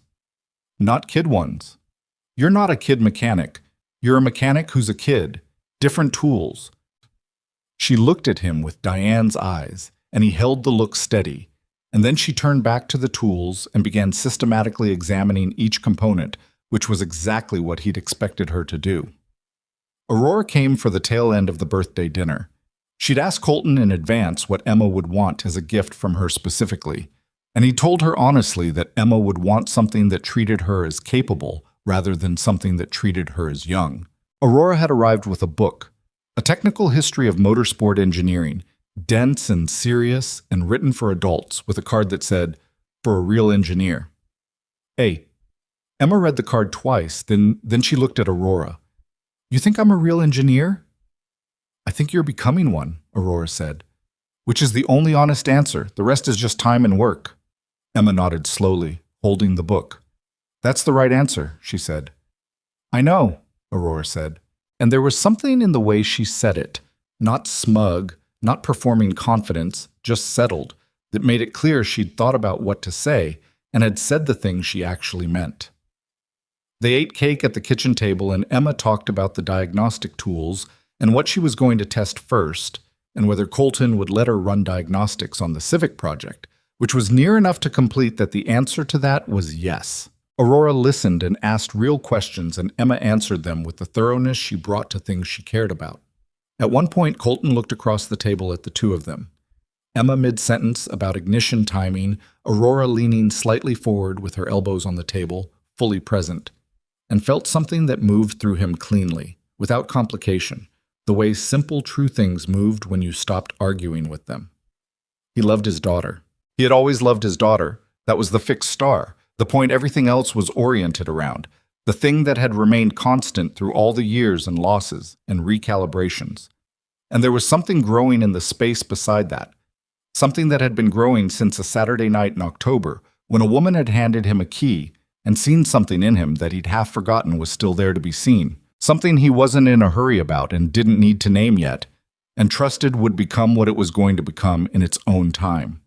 He looked at his daughter and the woman who had become part of their lives, and he let himself feel the fullness of the moment without immediately doing anything with it, which was harder than it sounded and more important than most things. Spring brought the Project 7's public reveal.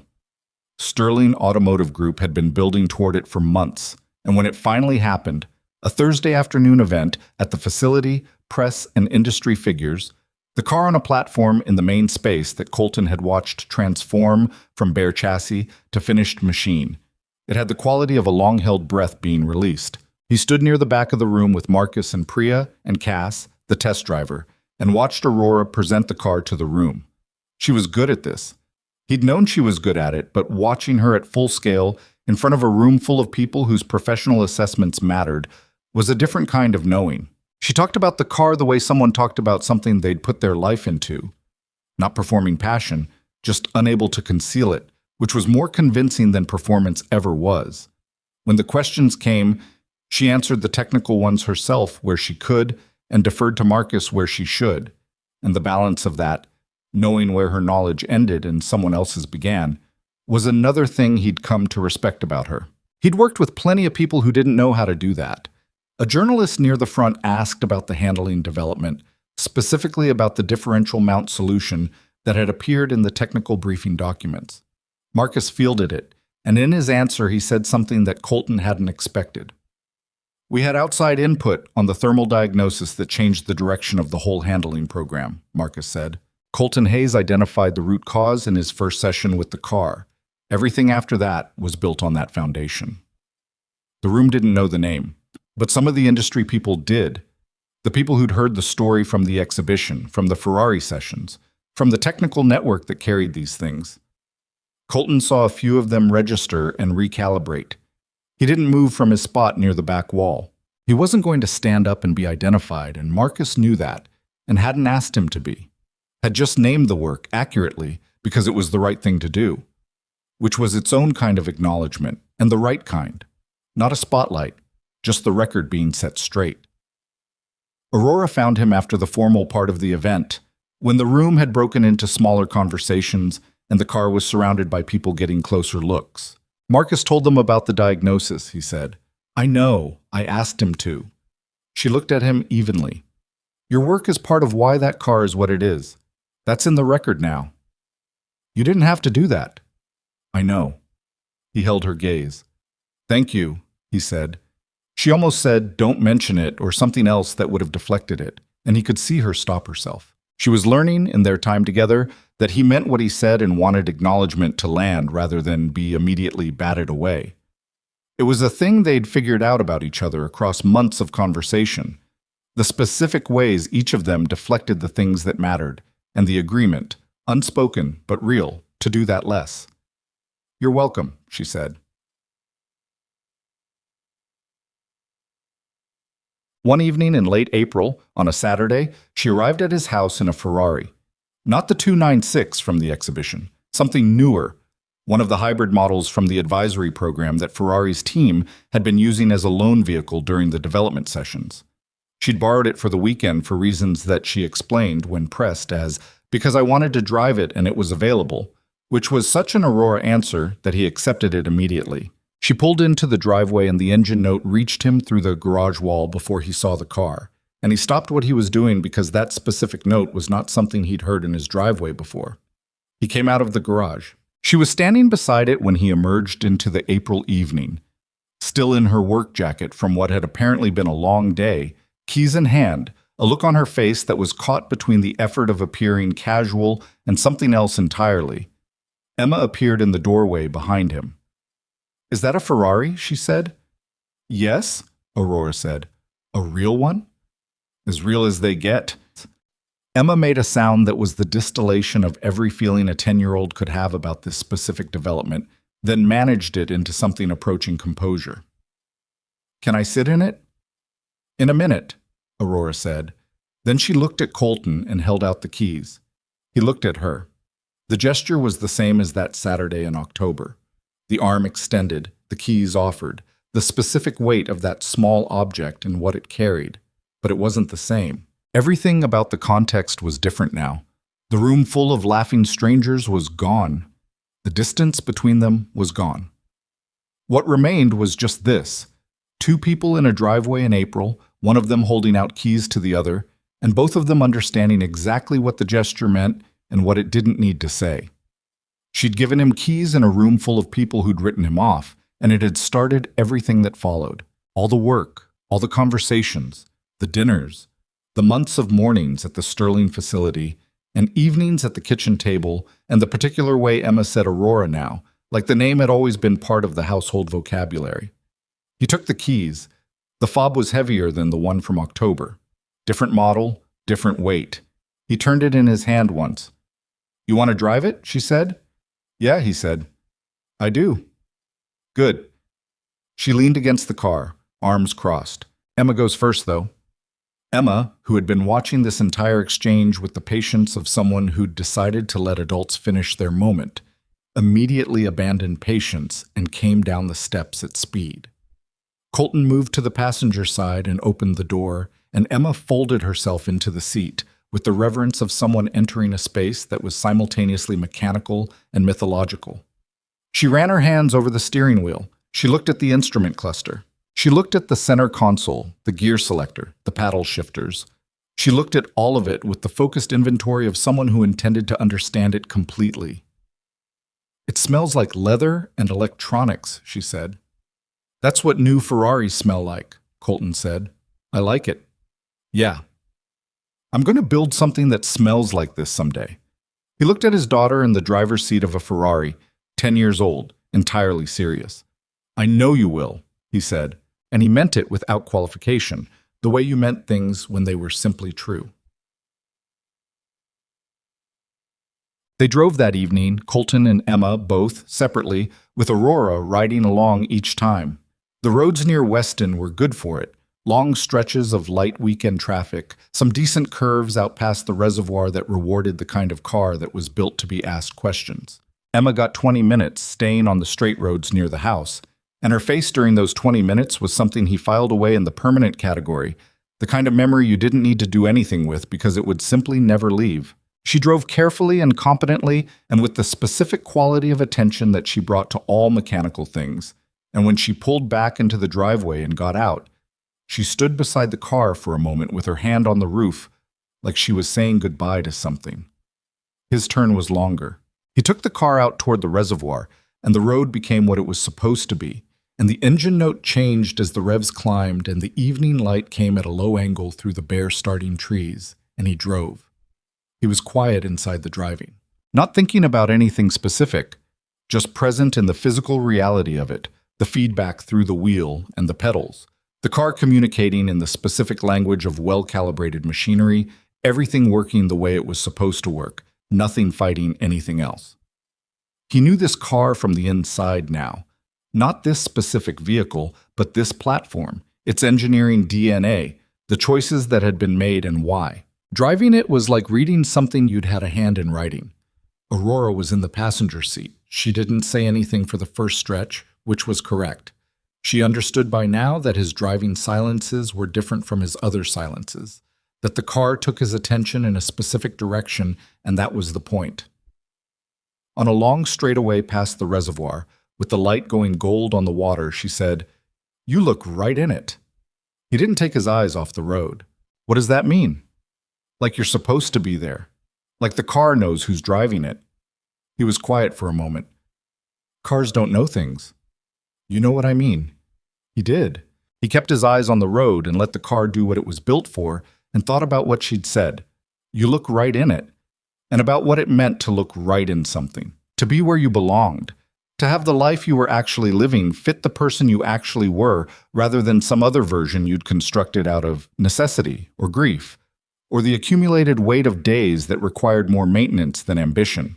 He'd been a Ferrari development engineer once, and then he'd been a husband and a father, and then he'd been a man running a one-bay garage in Weston, and then he'd been found again, standing in a room where people were laughing at him by a woman who saw something true. He didn't think any one of those versions had been wrong. He didn't think the years in the garage had been wasted or the years in Italy had been lost. He thought all of it had been, in its own way, necessary. The Ferrari years that built the thing that made him useful. The Diane years that built the thing that made him human. The garage years that built the thing that made him whole. The losses had cost what they cost, and he didn't pretend otherwise. But the accounting, done honestly, didn't come out to loss.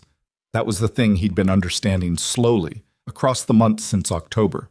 Not a lesson delivered from outside, just something he'd been arriving at through the work, and the conversations, and the dinners, and the specific quality of evenings in the kitchen with his daughter, and this woman who had walked into his life through a door he hadn't known was still open. The world had a habit of making you think the important things were the big obvious ones, the careers, the credentials, the recognitions, the moments when a room full of important people understood what you were worth. Richard Solis had built a life around that set of values, and had stood in a room one Saturday night and laughed at a man he couldn't see correctly. And the laughter had said more about Richard than anything Richard had ever said about himself. Colton had felt the sting of that night. He wouldn't pretend he hadn't. But what he understood now, driving a Ferrari on a quiet road in April, with his daughter at home and this woman beside him, was that he'd never needed Richard's acknowledgement. He'd never needed the room's acknowledgement. The work was real whether or not anyone in that room saw it. Emma was real. What he was building with Aurora was real. The shop was real, and the Sterling car was real, and the Ferrari advisory work was real, and all of it existed independently of whether some silver-haired man in a good suit had laughed at his jacket. You could spend a life trying to make people like Richard see you correctly, or you could spend a life building things that were worth building, with people who were worth knowing, in the place that was actually yours. He'd spent 5 years building the second thing almost by accident, and then someone had handed him a key, and he'd kept building it on purpose. That was the sum of it. That was the message, if there was one to take from any of this. Not that the talented always get found, not that patience is always rewarded, not that hard work defeats cruelty, because life didn't work with that kind of clean narrative morality. The real message was simpler and harder, that you kept doing the thing that was true, that you showed up for your daughter and your work and the people who mattered, every day, without the promise of recognition or recovery. That you built what you could with what you had, and trusted that the life you made with your own hands was worth having even if nobody ever stopped laughing long enough to see it. The recognition, when it came, was good. He wasn't pretending it didn't matter. Standing in that facility in January and watching Park's face change when the data confirmed the diagnosis, that mattered. Hearing his name said in that room at the Project 7 reveal, that mattered. The work with Wu's team, the advisory sessions, the specific quality of professional engagement with people doing serious things. It mattered, and he'd been a fool to himself about how much he'd missed it. But it had always been there. The capability, the value, the thing that made him worth finding. It hadn't been built by being found. He'd already been that thing in the garage alone on a Tuesday morning with his hands in somebody's transmission. The finding was just the finding. The thing itself was already there. He thought about Emma saying you can, if you want to, when he told her about the Ferrari offer. 10 years old, her voice making itself steady, offering him permission to leave because she loved him enough to do that. He thought about how much that had cost her, and how she'd offered it anyway. He thought about what kind of person raised a child who did that, and he thought a person who showed up every day, without drama, just there. He'd been there. It was enough. It turned out it was plenty. He turned the car around near the far end of the reservoir road and came back the way he'd come, and the gold had gone out of the light by now, and the evening was settling into the blue-gray of early dark, and the house was visible from the end of the street with the kitchen light on and Emma's silhouette moving behind the window. She'd gotten home before them and was making something in the kitchen. She did this sometimes now, found a recipe online and decided to attempt it with varying results, always specifically not asking permission because she'd determined at some point that asking permission for things you already knew were allowed was a waste of everyone's time. He recognized this logic as something she'd inherited from him, which he accepted as both a compliment and an inconvenience. He pulled into the driveway and cut the engine and sat for a moment. Aurora was quiet beside him. "I want to tell you something," he said. She waited. "I've been taking my time," he said, with what this is between us." He looked at his hands on the wheel. "Not because I'm uncertain. I've been certain about you for a while, but I've got a daughter who's been through enough, and I built my life around her stability, and I didn't want to move fast with something important and have it cost her something it shouldn't cost her." "I know," Aurora said. Her voice was quiet. "You've never had to explain that to me." "I know you know. I'm not explaining it." He turned to look at her. "I'm telling you that the taking my time part is over. I'm telling you that I know what this is and I know what I want it to be, and I'm not in a holding pattern anymore." She looked at him in the dim of the car, the kitchen light from the house falling through the windshield. "Okay," she said. "Okay." "I've been waiting for you to get there," she said. "I wasn't going anywhere. But yes, okay." He looked at her for a moment. This woman who had walked into a room full of laughing people and seen something true, who had handed him a key and changed the direction of everything, who talked to his daughter about engineering with genuine respect and showed up on Saturday evenings and drove down from the facility on a Tuesday when she had a long day just because she'd said she would, who was, under the composed professional exterior, a person who got tired and made mistakes and had coffee stains on her blazer and was slightly awkward on front steps, and laughed at her own road test disasters, and stayed in arguments with Marcus until the data proved one of them right, and took corrections without making them into something about her ego, who was real, in other words, specifically and usefully real. "All right," he said.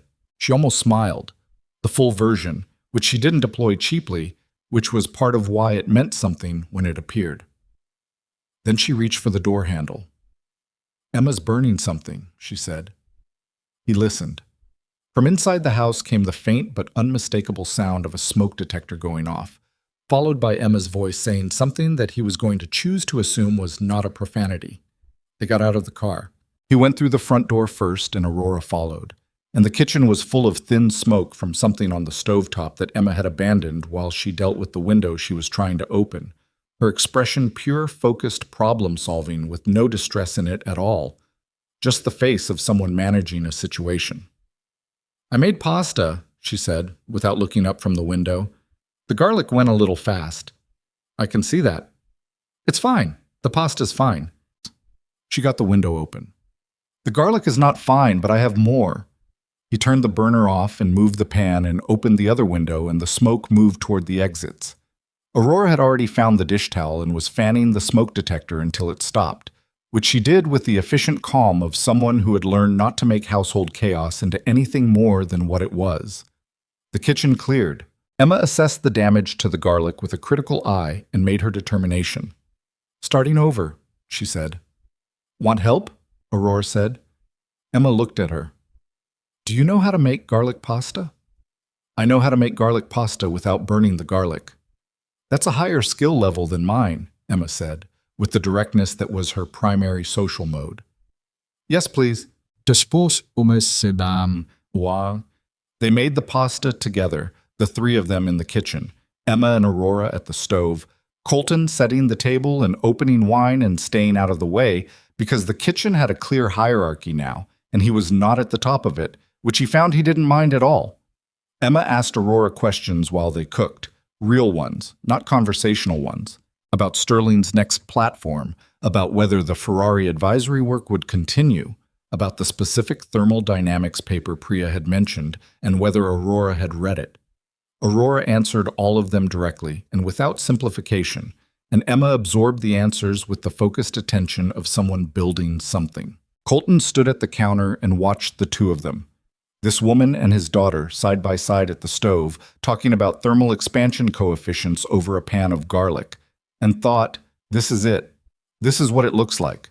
Not a perfect thing. The garlic had still burned the first time. The smoke detector had still gone off. The kitchen still smelled slightly of the first attempt. Life didn't clean up its evidence.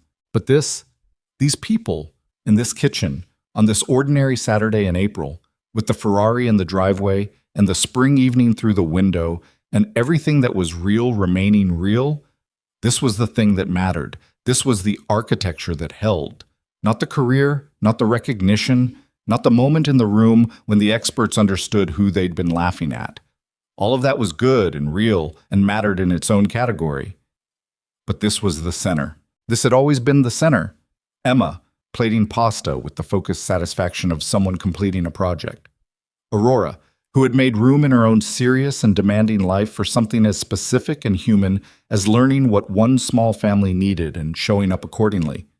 The Ferrari key fob on the dish by the door, the photograph on the refrigerator, the garage with the civic project, and the tools that were his and the tools that were starting to be Emma's. The shop that would be there Monday morning, with whatever it brought, handled the way he always handled things. One problem at a time, without pretending any of them were smaller than they were, or larger than they were, with the specific quality of attention that 5 years in a one-bay garage and 10 years before that in development facilities on 2 continents had made him capable of. Emma set his bowl in front of him and said, "Is it good?"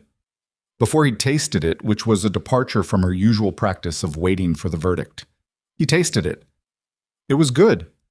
The garlic was right this time, not burned, properly toasted, doing the thing garlic was supposed to do.